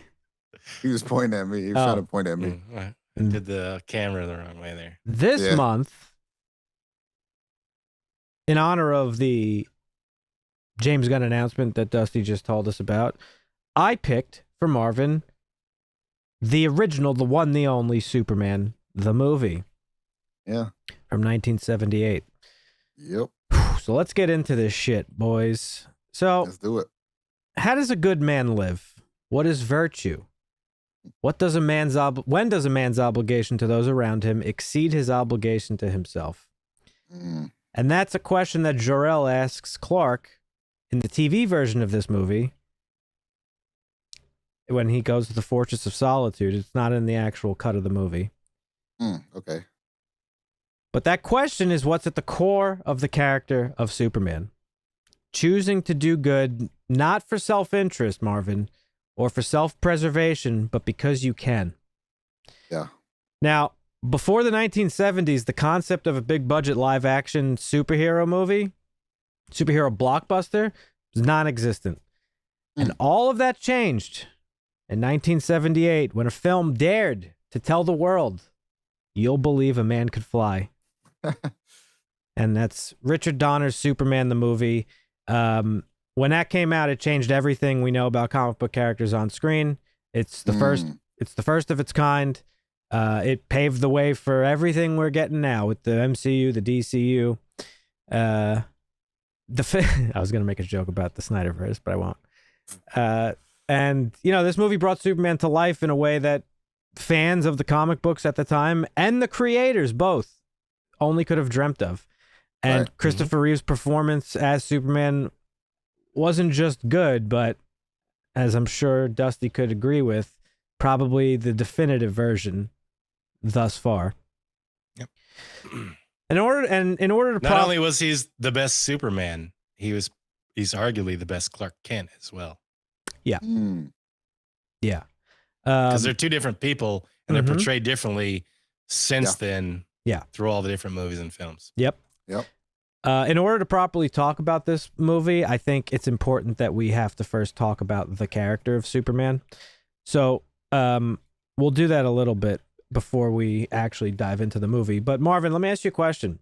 If you had the ability to fly, shoot lasers out of your eyes, you had super strength and a host of other shocking and fantastic abilities, would you choose to sit in traffic every day? Can't say I would. Would you choose to let some fucking bully punk you? Probably not. Would you choose to help a kid get their cat out of a tree? I probably would do that. Okay, I but love you'd beat the cats. shit out of the bully. Yes. Okay. Well, that's why Superman is different from everyone else. Because he has all these abilities, but chooses to do good and only good. And in the film, you could see they don't go too deep into it, but there's one little brief conversation between him and Jonathan Kent, which establishes the fact that like his morality is not only given to him by Jor-El, but also mostly his Earth parents, Jonathan and Martha Kent. And he says like, "Oh, you're showing off. You're starting to show off, huh? Aren't you, Clark?" And Clark's like, "Yeah, but like if I have these abilities, like, is a bird showing off when it flies?" I love how they showed how he was considering like all the things you think he would be taking advantage of, like the strength and the speed. Yep. And then they like you said, they showed his dad keeping him level-headed and explaining how he has a higher purpose than just showing off and scoring touchdowns and shit. Yep. Just because you could run faster and throw the ball further doesn't mean you should. Right. But so I mentioned it a couple minutes ago by accident, but it's not an accident because it's so pervasive in comic book history. There's one line of dialogue in all of comics that remains the most important in all of comic books, not just MCU, but not just Marvel, rather, in everything. And that is, with great power, there must also come great responsibility. And no hero in the history of comic books embodies that quote more than Superman. Not even Spider-Man. Not even Spider-Man. Don't even come close. Not even close. Nobody comes close. If one character comes close to Superman, it's probably Captain America. Yep. And there's a reason for that. But but even he was flawed. Well, not flawed. I mean, he's come on, human Mark. after all. Cap's not flawed. He was flawed in the way though that when he went back into time and stayed with his girl instead of coming back and continuing to help. Well, no, he passed the torch. That was a little more selfish though. Superman wouldn't have did that. That's true. That's fair. That's a fair point. I think if Superman had been buried in the ice for decades and then came back and had a chance to save the world a couple times and did it, and then had a chance to live a normal life, he may have said, "I'm going to take a break." It's possible, but maybe. Well, that's sort of what Superman and Lois explores. Yeah. But he's not taking a break. It's him. It's him balancing being Superman with being a father and a husband. Is basically what the show is. But let's talk about the character of Superman. So, truth, justice, and a better tomorrow, Marvin. That's the new slogan. It used to be truth, justice, and the American way, but people are starting to realize the American way kind of sucks balls. But not really, because American values, like, America was founded on a few principles that Superman stands for. But better tomorrow, I like. It's because it's a little bit more meaningful. Yeah. But Superman is, and you watched this documentary with me, so you know a little bit, but Superman's the embodiment of, like, cultural trauma that was brought to life by two Jewish kids who they took the ideals of Nietzsche's The Übermensch. Marvin, you familiar with that? And they turned it into like the ultimate paragon of heroism and the greatest defender of the innocent and downtrodden, that is Superman. But the Übermensch is a concept in the philosophy of Friedrich Nietzsche. Nietzsche, I don't know how people pronounce it. Nietzsche? No, that's definitely not how you pronounce it. But in his book in 1883, the character in the book, the Übermensch is basically a goal for humanity to set for itself, like to be a giga-human, like a meta-human, better than human. So when Siegel and Schuster created Superman, that was kind of the vision that they had in their head. But they made him sort of have powers and like all this stuff. And, you know, when I said that, whoa, what just happened? Oh, I just heard a weird noise. But when I say he's the embodiment of cultural trauma, you know, he's a New Deal era hero. Like in 1938 was when Action Comics 1 first hit the shelves. You know, that's right in the thick of the Great Depression. So the country was not only like just about to be at war, but the country was like suffering. People were suffering. And that's what Superman was early on in the comic books. He was a hero of the people and like a champion of the oppressed. He fucking literally was fighting fucking like bankers and like business, like crooked business people, and he was defending the working class. But as he got more powerful throughout the years, he always maintained that characteristic of like being specifically a champion of the people. And in some of the best Superman stories, no matter the medium, whether it be on comic books, movies, shows, no matter what medium that his stories are told on, the one thing that always is maintained is the humanity at the heart of his character. And it's interesting because you might be saying to yourself, Marvin, I mean, Dan, humanity, he's an alien. Well, that's what makes him, like, isn't that so beautiful that despite being the least human among us, he is the most human? Yeah. Right? I mean, it is surprising, but it also is not that surprising because he was raised by like humans. Yep. And not like scummy humans either, like pretty good humans. So yeah. I think maybe not enough credit goes to his parents because they could have easily turned out pretty terrible if he was raised a different way. For sure. Yeah, he got some good lessons. Like Jor-El, I think he what did he say? He said something along the lines of, "Don't be ashamed of your vanity. You want to embrace it some because it's okay to feel that way. However, how you act upon it is really that's really the important lesson here, because it's okay to want to be the champion of the football team or want to be the star or want to be in the limelight, but there are more important things than that vanity. So it's okay to feel vanity, but just don't act on it. Be a good person." That's right. Yep. Yeah. And these stories that tell the best Superman stories that have ever existed, they understand that they understand not only why Superman like loves the world, but why the world loves Superman. And you know, there's a ton of examples to point to, but you know, we're here to talk about Superman the movie. But I think that Superman the movie I don't think there's a better version that demonstrates this. And when I was watching it for this podcast, there's a smile on my face the whole fucking time, and tears here and there. There's some cheese in there. Of course, but but still, like you can't help but smile. Like it's cheesy because it's fucking good. That's because some of it's the limitations of the film at the time. Yeah, right. Oh yeah, don't get me started. But I didn't know the origin story was so deep. Not gonna lie, with like the politics. Oh yeah, the people that they were like banishing and that sort of stuff. I didn't know it was so deep. You haven't seen the last of them yet, Marvin. Go pop in Superman 2. But did you not see Man of Steel, Marvin? Nah, I didn't see Man of Steel. Never watch it. When I say cheesy, I'm specifically talking about the fact that as a culture, as a society, maybe it's growing up. I don't know. I feel like people think like good and hopefulness is corny. Because Superman gets a lot of criticism, as does Cap, of like, oh, he's just a goody two-shoes, he's a tool of America, blah, blah, blah, blah. Boy Scout. But there's nothing cheesy about that, in my opinion. And the character of Superman, he is hope, he's optimism, he is good. Like, and that just serves as a reminder that we have to like always rise up and embrace the best of us.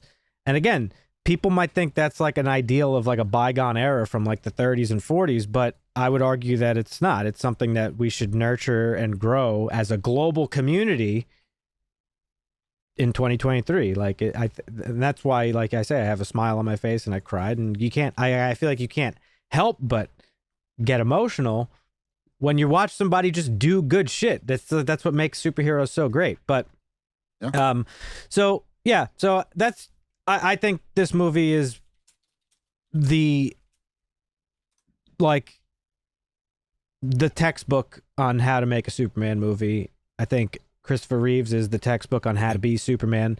And I talked about earlier in the podcast how I would like to see the next Superman be a relatively unknown actor, because the character of Superman is so larger than life. Like he's a modern day like Hercules, like right? Like he's a human cultural like fable, basically, is what it is. Right. And you put a famous actor into that, and it kind of like takes that away. And Christopher Reeves was relatively unknown when he took this role. I think he was only like 24 when he took the role. Interesting. I don't know if you guys noticed this, but the actor that played young Clark in the Smallville stuff, I can't find him on the cast list. Tom Wellington.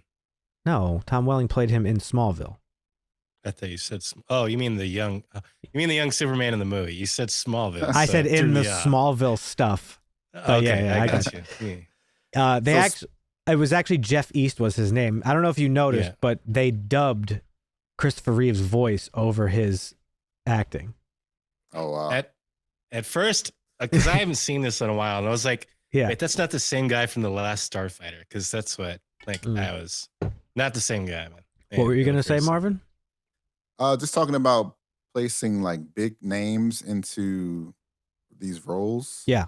Mm-hmm. I think there's like two ways that you should be trying to do it when you play. Like, if it is like a big role like Superman, I do think a lesser known person is better. Mm-hmm. I think some of the big name actors get away with the roles that they're placed into, because like I look at like Wolf of Wall Street, for example. It's not like a very widely known story. So like when you place a big name actor into like a role that's like not so significant, I guess, like that, it's easier for it to get, like, it's easier for them to come across as not just, oh, this is just Leonardo. Right. You know what I mean? Mm-hmm. Yeah. So the reason I wanted to, open up by talking about Superman is because like this movie nails it. It nails all those things that I just said, those attributes that make Superman Superman. And talk about me smiling through the whole movie. This motherfucker never stops smiling. Yeah. Like, no matter what he's doing, there's no job too small. He'll fucking rescue a cat out of a tree. He'll fucking stop some fucking giga criminal. He'll fight some fucking aliens just as powerful as him, and he always does it with a smile on his face. And that's where Dusty means. I think that's what Dusty means when he says cheesy, but it's not cheesy. It's fucking, it's Superman's thing to be like,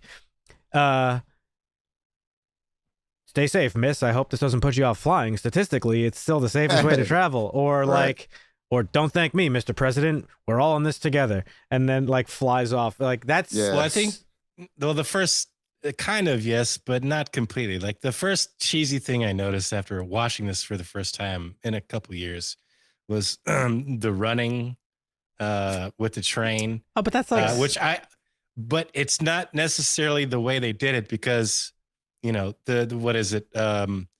It's not faster than a locomotive.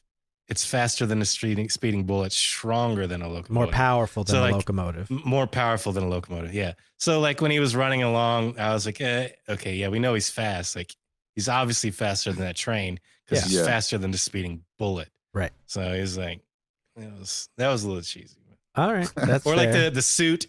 And this is throughout Superman from this movie and all the most of the animated stuff in every movie since. The suit is just cloth. It's not indestructible, but it is indestructible because Superman is indestructible. His suit is not indestructible. Yeah, but these are like very specifically your little critiques. Yeah. They're my gripes. The only person that would come up with those, but that's cool. Yeah.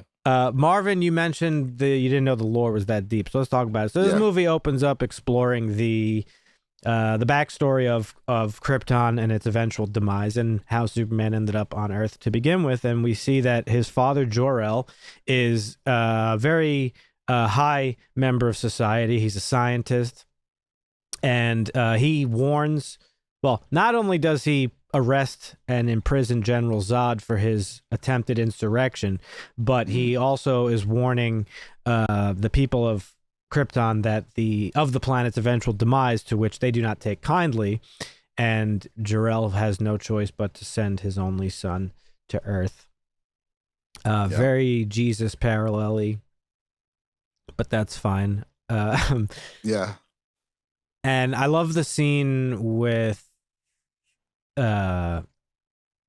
I don't know if that's her name in this movie, but it was in Man of Steel, and it's the one that's freshest in my head because they don't mention it in this. But Jor-El and his wife, when they're having their little back and forth, and it's like she's saying all like the negative things about his experience, and he's saying like the positive ones, but he's like trying to convince himself that he'll be okay.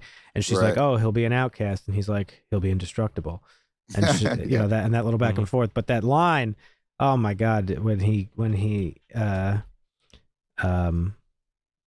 will stay with you all the days of your life. All this I bequeath you, my son. Ooh, man, gets me every time. Yeah. So good. It was pretty convenient timing of the planet blowing up, but I'll take it for the sake of the drama. No, that's why he sends him. I know, but they said that it was going to blow up, but they didn't say it was going to blow up like literally like 5 right, minutes. like that second. 5 minutes later, yeah. That's fair. Yeah, that's fair. That's one thing where we had this discussion offline a little bit, and I think Zack Snyder did some things really well in Man of Steel, which Dan's original retort was, no, he didn't fucking do anything right. The movie was terrible. But then he kind of agreed with me, like, Snyder did a decent job of building up, like, what's wrong with Krypton, what's going on with Krypton, and why Krypton ended and they sent him away. Like, I think the explanation in Man of Steel was a little bit more, because in this movie, you already have the trial of Zod. That's like right out the gate. Yep. And I think they did a really good job. Donner did a good job of exploring the world, because we know that Krypton is a harsher world. So it's like this crystal world where they have these crystals that adapt and develop them. And Singer like carried that on, obviously, because you say it's a sequel. Snyder tried to flip that a little bit and make it his own, which I don't think it worked as well. Like, I would have rather seen a harsh planet with harsh conditions rather than like fancy stuff flying around and there's water. Well, Snyder definitely established it as a more technologically advanced world. You know, they had scout ships that were fucking exploring the galaxies and all this shit. He fleshed out Krypton a little bit more in terms of the politics, about why Zod was trying to do an insurrection. Yes. And all that stuff. Why the planet was dying. Well, in the comic book canon and in this movie, it's because the sun is expanding and explodes. Right. Yeah. So the sun's dying. Nova. Right. Yeah. In Man of Steel, they just make it as like, oh, like we sapped the planet of all its natural resources, so we destabilized the planet, which makes less scientific sense, but whatever. I can see both. Like, yeah.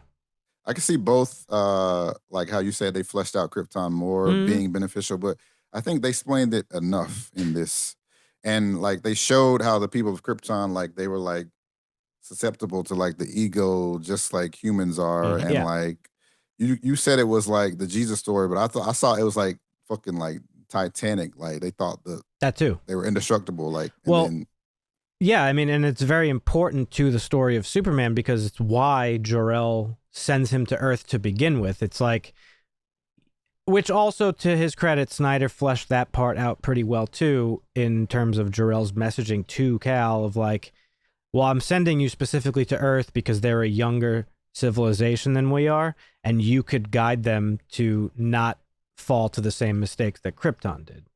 Yep. And you see that here too. It's like, it's why we're, you know, and it's the line, oh man, I'm going to get choked up. The scene, my favorite scene of the whole movie is when he meets Jor-El and then they go on that little like journey through space, and you hear Jor-El's like speech, and he says, live as one of them, but always hold in your heart the pride of your special heritage. They could be a great people, Kal-El. They wish to be. They only lack the light to show the way. So he's meant to be a guiding light, the hope. He's meant to serve as a beacon of light and what humanity should aspire to be. Yeah. So, you know, you mentioned hubris, and that's what the people of Krypton fell to, and that's what we deal with every day here. Yeah. But it's interesting because it's such a dichotomy to Superman himself, because it would be easy to say like, oh, he's better than everybody else, but he's not better than the rest of us. He's just the best of us, if that makes sense. Yep. Yeah. And this movie encapsulates that. He never acts above or better than anybody. He does everything with complete warmth and sincerity, and like I said, he always does it with a smile on his face. There's no job too small for Superman. And this is actually, I think, really evident in that scene with Lois when he does the interview with her on her rooftop. Oh yeah.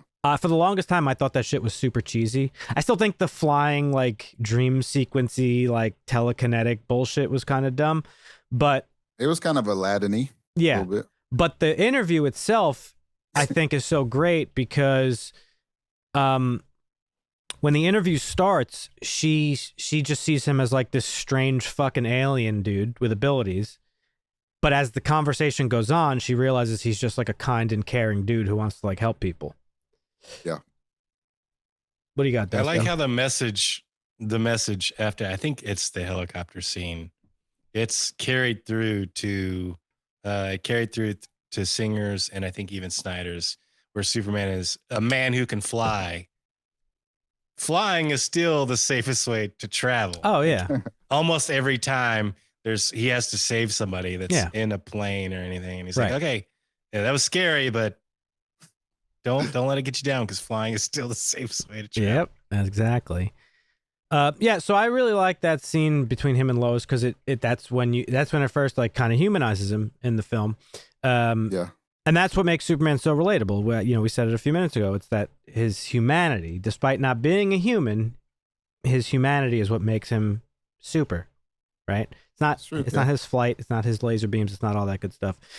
But I want to say too, like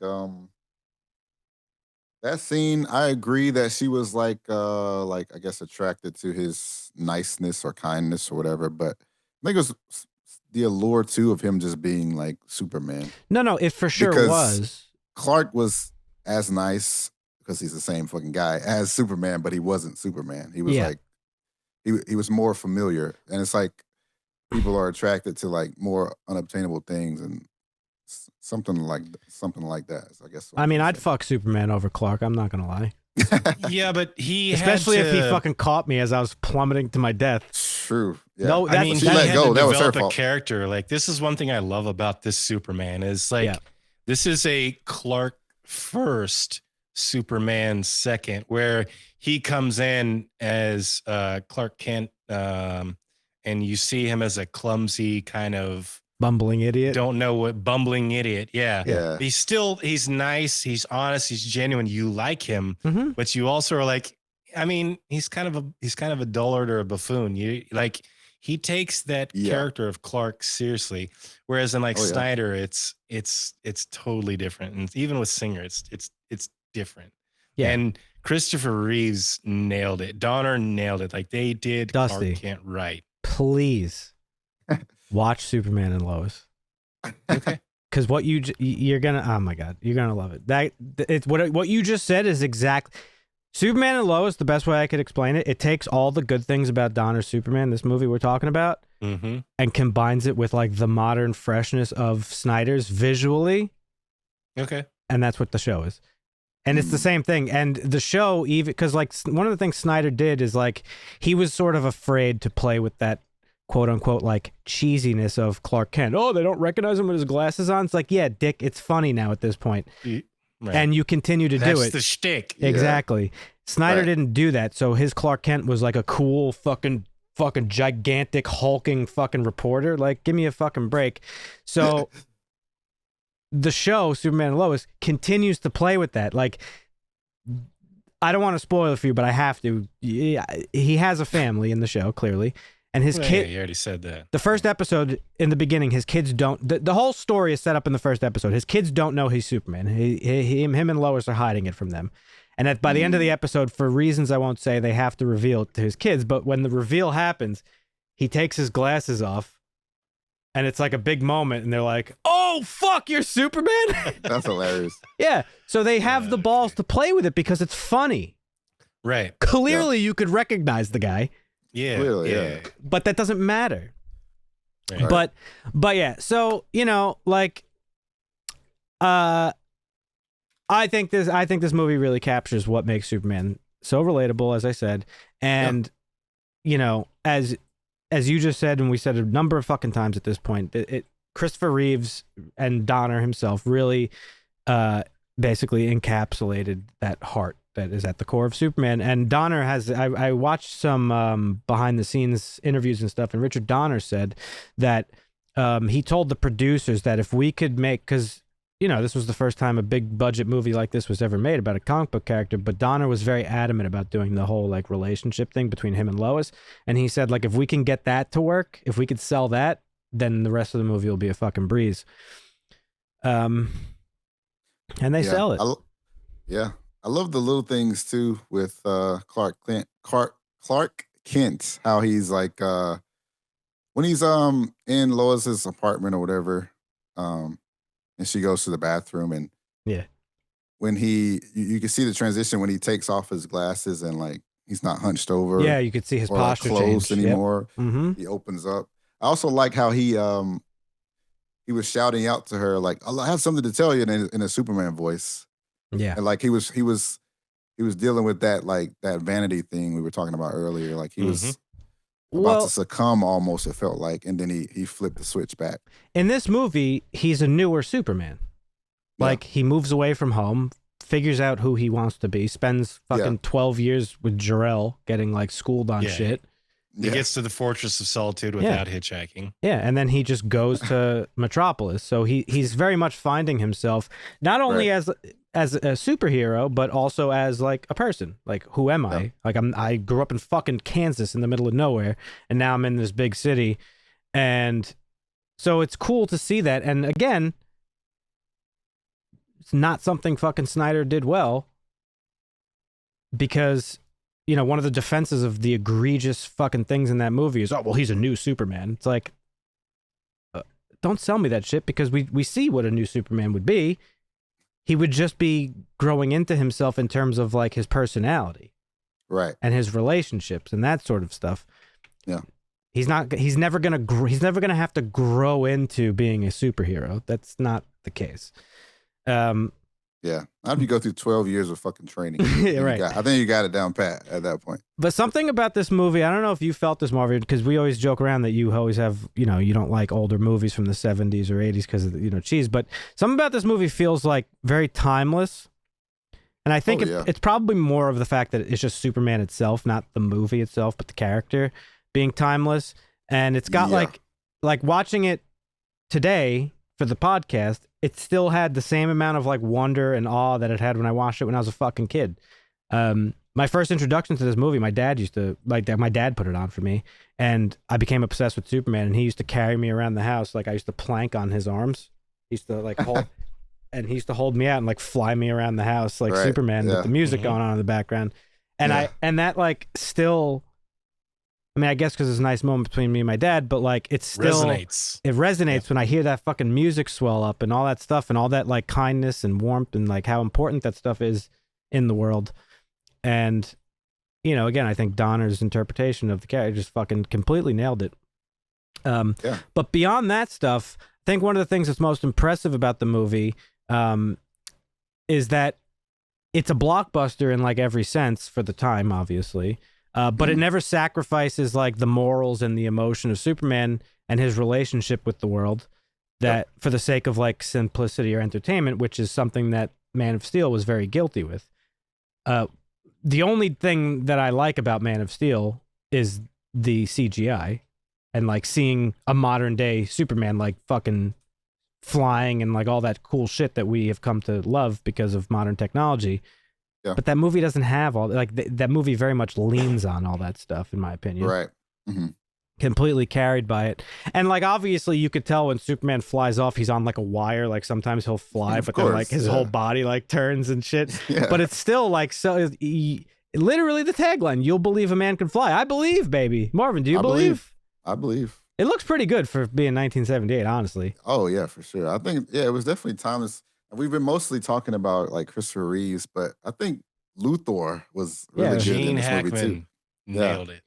It was good. Yeah. That to the point of like Zack Snyder versus Donner. That's another thing where I think Snyder explained it better. Was Gene Hackman played Lex Luthor, and that he's already a brilliant criminal mind. Like the fact that he's like, oh yeah, Superman, come on in, it's open, and he has that series of tests where he tries to like blow him up, burn him, freeze him, all that shit. But once you get later on into the movie, like Lex Luthor has kryptonite, and he's like, yeah, this is gonna fucking, you know, put this around your neck and you throw you in the water. Like they don't really explain. Like, and as somebody who's a fan of Superman, you already know that he already has. He has an affliction to kryptonite. It's his and allergy, it's basically. hurting. It's his allergy. They don't really explain that in the original, whereas Snyder kind of tries to explain it in that. Well, there's some of the stuff that we gathered in the ocean.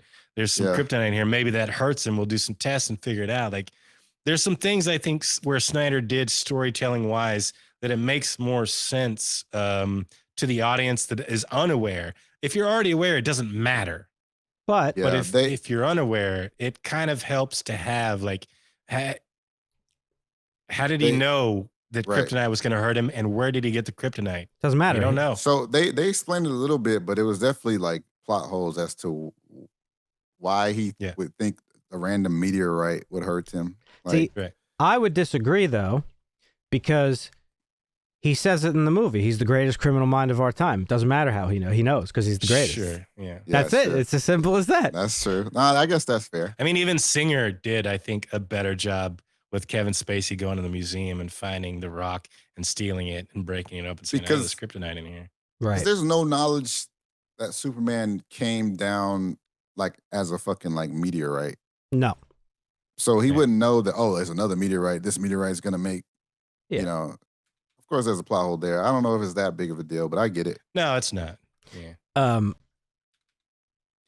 So real quick, I skipped over this point earlier. So is everyone on Krypton were they like a Superman in their own right, and Superman as we know it only became special because he went to Earth? Or yes. So Jor-El. So that's what I'm saying. So they were all normal on Krypton. Yeah, but the conditions were harsher. But they explain that the radiation from the younger son is going to empower his cells to make him indestructible. Well, to make him that's how Snyder defy gravity. Snyder gives to make him do these things. Snyder gives. Go ahead. So my statement is correct. Yes, he's only special on Earth. Right. Under the radiation of Earth's the yellow in the star. comic books, it's Earth's yellow sun. But so Snyder gave it a little bit more of a scientific spin to it, where it's because Earth's sun is younger than Krypton's. It makes no fucking sense when you say it out. But they explained it a little bit in the beginning of this. Like I'm getting to that. But I'm saying Snyder says he gives it a more scientific answer, where it's like Earth's sun is younger, therefore your cells are drunk in its radiation, basically. And because of that, you have elevated abilities. Jor-El says it in this one too. It's like Earth's atmosphere will sustain him, and you know, all that stuff, however he words it. He'll be able to defy gravity. Yeah, they explained all that. Yeah, those are some of the things is like not necessary to explain it, because if you really want to go into the deep, like, scientific behind it, he wouldn't retain his like whatever properties he has if he's only been on Krypton for a few years and then he goes to Earth, because he's raised under a different atmosphere and he loses like. Well, there is some truth to it, and they even explore it in The Expanse. Remember how the people born in space have less bone density? Yes. So hypothetically, if you're born on a different planet, and you're 2 years old, you're used to this gravity, you get strong from this gravity. You're not going to retain that strength. No, of course especially if you grow up 15, 20 years later. You're gonna. Yeah, no, I know. So I'm just saying. It's pointless to explain scientifically when it doesn't make any sense. Not necessarily, because he didn't grow up on Krypton at all. He was still an infant, newborn child. Yeah. But these people evolved on this planet, and this planet had harsh conditions, and the conditions on Earth were such that he would be indestructible and bountiful and able to defy gravity and all of this. Essentially, his physiology is built differently because of the harsher environment. So his DNA from Krypton makes it such that he is able to do these things. So now coming to a less harsh environment, it's just like he's just fucking crazy strong. And they also there's a little brief touch of it in that little scene I mentioned with Jor-El where he's zipping through space or whatnot, and you hear Jor-El's speech where he says you're passing through the 8 known galaxies. He says about the 8 known galaxies, some of which you're passing through, they each have their own like special essentially he's saying that they have, each galaxy has its own laws of physics, basically is what he's saying. So there's doesn't matter, Marvin, he's Superman. Yeah, that's what I'm saying. It doesn't matter. So why try to scientific? Well, because so let me answer that, because as the years have gone on in the comic books, Superman gets a lot of criticism and a lot of fucking hate of like, he's too strong, he's fucking this, he has no real fucking weaknesses, blah blah blah blah blah blah blah. But so over the years in the comic books, they've given him arbitrary weaknesses. You get kryptonite, you get fucking yellow kryptonite, you get red kryptonite. There's so many kryptonite. Yeah, there's actually there's a pink kryptonite. You get that makes him fucking gay. Is there what? I never heard of that one. Yes, you get there is. who wrote that? Ben Shapiro. You get fucking you get his powers are limited if there's a fucking if it's a cloudy day. Or then you get ones where, like, I think it's currently in the comics. Ed would have to correct us in the comments. He knows better than me, but he has a new power they've given him called, I think it's like a supernova or something, where when he absorbs too much radiation, he has to like expel it, and it's like this huge blast, similar to fucking Soldier Boy. So like, it's over the years they've just given him these arbitrary weaknesses where he doesn't really need any because he has the ultimate weakness. Right. And the ultimate weakness, and this is the biggest thing for me, what makes Superman Superman, and I've said this before, when Jonathan Kent dies. Sorry, I didn't mean to laugh. You're just laughing at the guy at heart. Nah, I just had a funny point about that, but go ahead. At the funeral, Clark says to his mother, all the things I can do, all those powers, and I couldn't save him. That right there, that's his weakness. That's his conflict, is that despite everything that he can do, there's just some things he can't control. Yeah. So that Jonathan Kent death is such a huge moment in his life that makes him who he is. Yeah. And Zack Snyder completely fucked that up. Well, no, was it? Okay, now I may be, because I watched all the Superman movies this weekend. I watched Man of Steel. I watched Superman Returns. When he's talking about we saved the farm from flooding, but all the water ran down to the next farm and they died, and everything was washed away. That was 78, right? That was Donna, right? I don't remember that. That wasn't. No, I don't know what the. Maybe fuck that was from. Superman Returns. I don't think so. Well, they were talking about saving the farm, and because he was telling him a story about you can't save everybody. Maybe it was Snyder's. I don't know. I don't recall that at all in anything. But because I think because the storyline is, when you try and do something, it could cause a catastrophe. Of course. And people could get hurt. Mm-hmm. And you can try and save everybody you can. And even if you think you saved everybody, there's somebody downstream that's going to get hurt that you can't save. Like you can't save everybody was the message. Right. What was the funny point you wanted to make, Marvin? Oh yeah. So this man, Superman. Yeah. He's got super hearing, and he didn't hear his dad fall down and die. It was a sad moment. I just thought that was hilarious. Yeah.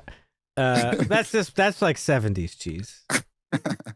Yeah. Bro, in Superman and Lois, I keep bringing it up, I know, but they do this dude. They do this.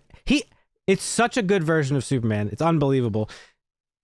They have these. It was Superman Dawn of. It was. Okay. Batman versus Superman. No wonder when why. His dead dad was talking to him. Oh, yeah. Okay. John was talking to him about it. That's what it was. Yeah, no wonder I didn't remember it. But anyway, in Superman and Lois, his family members have these devices, right? And it emits a very high-pitched sound that he could hear because Superman could hear everything everywhere all at once. That's how he knows where something's happening.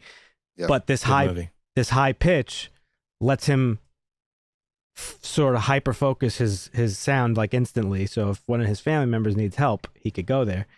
It is such a cool concept. Ed told me it was based off of this watch that Jimmy Olsen has in the comic books, which I didn't know. But basically in this show, oh my God, there's one scene where Lois is being fucking like, she's in a bad situation and some dude's like beating up on her and she pulls out this thing and the guy goes, "That's not going to help you." She goes, "No, but he will." And she presses the button and literally instantaneously he comes fucking busting through. Dude, wow. Oh, it's so good. That's sick. Yeah.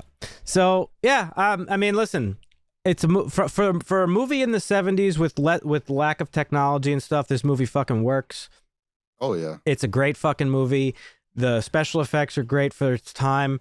The acting is great. We didn't mention really the cast, but we got Christopher Reeves as Superman, obviously. Margot Kidder, Lois Lane, she's fantastic. Gene Hackman as Lex Luthor, his little lackey, Ned Beatty. He was so good. Otis. Marlon Brando as Jor-El. He's the definitive Jor-El, in my opinion. Yeah. Who else is in this fucking movie? Terrence Stamp as Zod. You don't really get to see that much of him. You will in the second movie eventually, but he's fucking brilliant. One thing about Lois Lane, too, that this movie kind of got right, I think, and I guess the Snyder version did a little bit, but she's not like this damsel, like in distress. She's a very strong and smart person who could handle her own shit. Yeah. She's an empowered woman. Yes. And again, another thing Superman and Lois get so well is that because Lois is a journalist. She is what a journalist should be in real life. Like striving to topple big businesses and predatory corporate businesses, corporate corruption, and all this stuff. While Superman helps her with some of that stuff as Clark, he's doing a whole nother level of it. So I think Margot Kidder's portrayal of her was really great as well. Like you mentioned earlier, she's like attracted to Superman, and she is, but that attraction starts when she realizes that he's like a nice, warm person. It's not like, oh my God, he flies. Like it was never like that. You know what I mean? It wasn't the damsel thing. I think it is a little bit of it. You think so? I think it's a little bit of both. Yeah. Okay. I honestly don't think Lois deserves Superman because of the way she interacts with Clark. Like if you don't like me at my Clark, you don't deserve me at That's Superman. Fair. That's fair. You don't. You just don't. Wait till you watch when she finds out. There's a 3-hour version of this movie. Good thing I didn't make you watch that. I thought about it. God damn. But Jeez. That's the one I watched. Oh, is it? Yeah, I did too. Extended cut. Yeah. It's good. And if you're gonna watch the second one, Marvin, watch the Donner cut, because the second movie, Donner got taken off the project like midway through it for whatever reason, and they recut the movie. It's like basically its own little Justice League drama, and the movie we saw is a very different movie than what the Donner cut is, and the Donner cut's great. Let's talk about Richard Donner. May he rest in peace. Died last year or 2 years ago now, 2021. Shout out. A titan of the film industry. He's done so many fucking banger movies, dude. It's like unbelievable. Obviously Superman being one of them. Superman 2, The Omen, fucking love The Omen. The Goonies, of course, Lethal Weapon, Scrooge, banger. Lethal Weapon 2, Lethal Weapon 3, Maverick, the poker movie. He's just Martin Riggs is one of my favorite nonfiction characters. What is?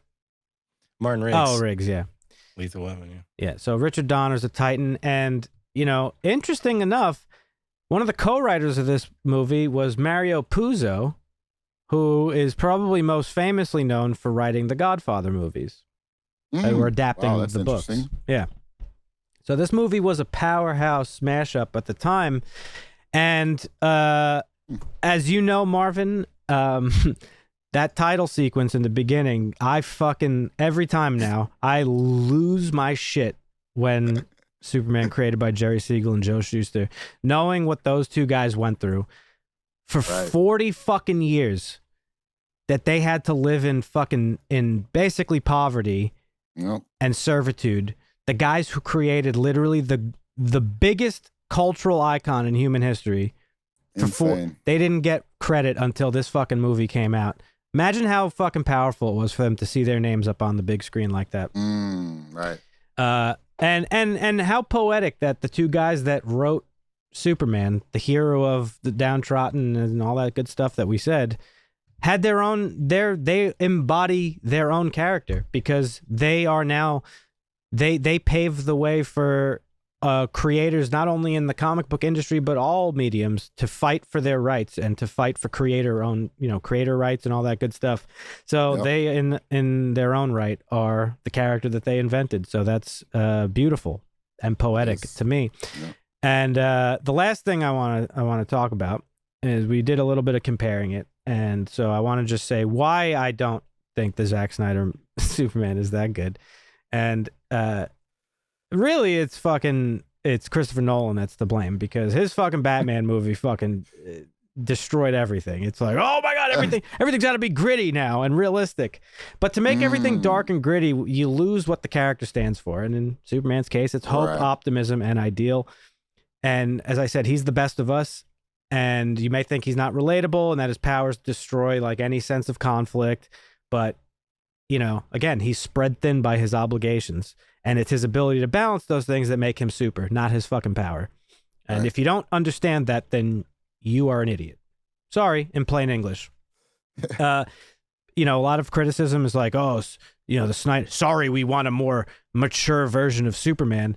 Listen, there's nothing more mature than doing the right thing because it's right. Okay? A father who, let's just say, you know, how many fucking kids grow up without fathers because their fathers fucking take off or whatever, or they have shitty parents?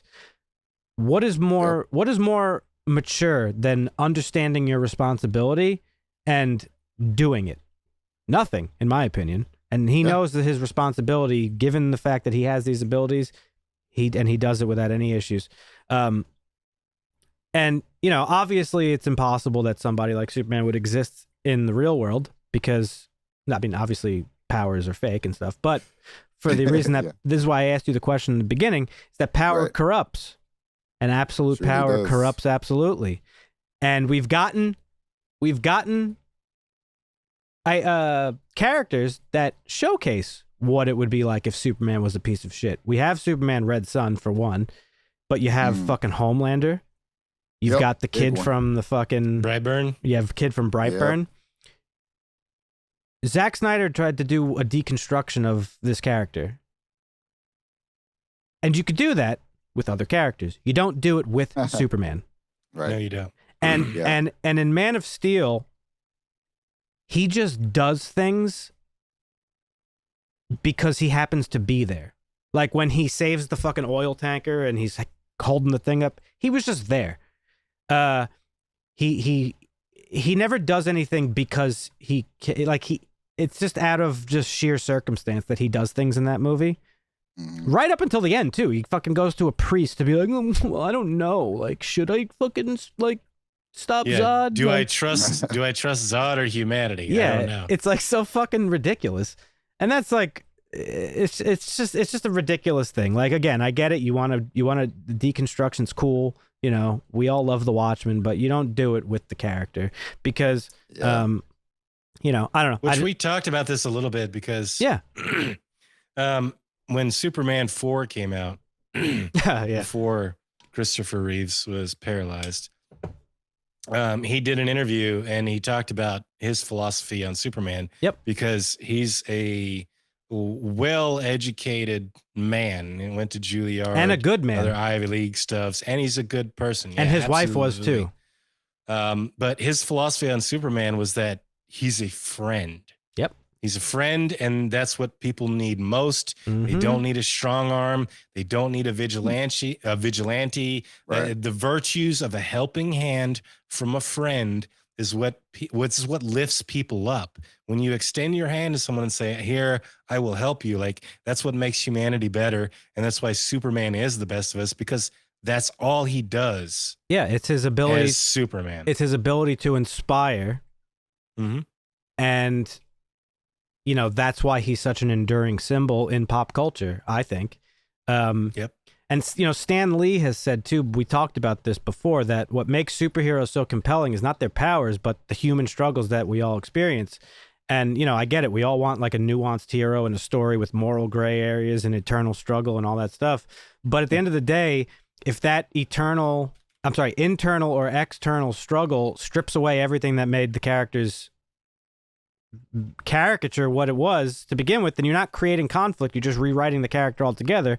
And that's what Zack Snyder did. This motherfucker, because he got beer poured on him and embarrassed in front of a girl, fucking ruins a guy's whole fucking livelihood and impales his truck on a fucking telephone The guy pole. was a piece of shit, but that's not a Superman move. Exactly. Exactly. Right. So that's like some Hancock shit or something. Hancock.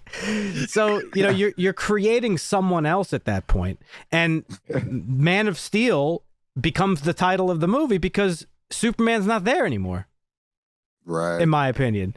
Yeah. You know, but you know, Dusty just Snyder did some things right, but he did a lot wrong. Yeah, you just touched on it, so we'll end it there. But while some say Superman's irrelevant in modern culture, I think he's still relevant. I think truth and justice are always going to be important, and I think it's awesome that he represents a better path forward, not only for the American way, but for just the global community that we're a part of. Yeah, and he's definitely relevant, dude. Yeah. I know a few millionaires and billionaires that could probably take some notes out of Superman's handbook. Elon Musk thinks he is Superman. That's the sick part. But the man of tomorrow who shows us it's cool to care, and like what role could he hold in the modern world? Well, the fucking same role he's held for fucking 85 years. I think the world needs Superman now more than ever. Yeah. You know, he's just as relevant now as he was in fucking 1938. Oh yeah, or in the 1940s when he was fighting Hitler or whatever the fuck he was doing. Yeah, dude, I really enjoyed the movie. It actually has some nice, some funny moments too. Like, you can't not like it. Like when that cop goes into the station, he's like, "Yeah, man, this guy was flying, man. You gotta believe me."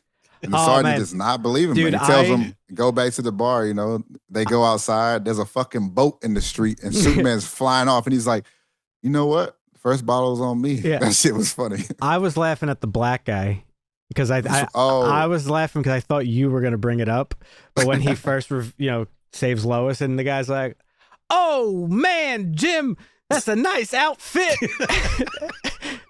But still, like, there's a chick falling from a building. Superman takes a second to be like, "Thank you, sir," and just fucking does his thing. Like, you can't not like the movie because it's so fucking like warm and welcoming. Yeah. Even when it's like being cheesy. There was like one like dark part. It was like when he stopped to save the cat, and then the girl goes into the house all excited, and her mom thinks she's lying and slaps the shit out of her. I was laughing. I was like, "Oh my god, what just happened?" Yeah. This took a turn. That's 70s, 80s stuff. Yeah. They used to beat their kids a lot more. They showed they had a lot of little, like, definitely like the where the PG rating or whatever. It's like, because when she's interviewing him, she asks him like, well, that was before how big PG-13. Are you? When she asked him like, how big are you? And I'm like, oh my gosh, she really just asked him that. And they show kid penis too. That's weird. Yeah. Little Clark penis right in the beginning. I do think the Bryan Singer version, because we were talking about this, I think one thing that Bryan Singer did well when Lex got off, they talk about it, because this is one thing where Superman kind of has a problem, because he does it. This is some of the cheese that I also go back to in the original. It's like, yeah, sure, let me just grab this fucking burglar, this cat burglar, and hand him to the police and say, look, he's got all these jewels. He's a burglar. Here you go. And the guy's convicted and guilty and going to jail. Like, that's not how it works. Where Bryan Singer was like, okay, Lex Luthor gets off because Superman never showed up to testify in court, because that's really how, when you're catching these low time bad guys, like, you have to do that. And Superman not having the time, being stretched thin, like, that's something that goes into the narrative, but it's also part of the cheese. Like, you got to do that. You got to do the little stuff. Miss Tessmacher. Shout out to Luthor Otisberg was too. so good. Otisberg. You got it. Otisberg. Oh yeah, Mr. They were like little fucking. piece He was like a carved out from the stooge, dude. He was so funny.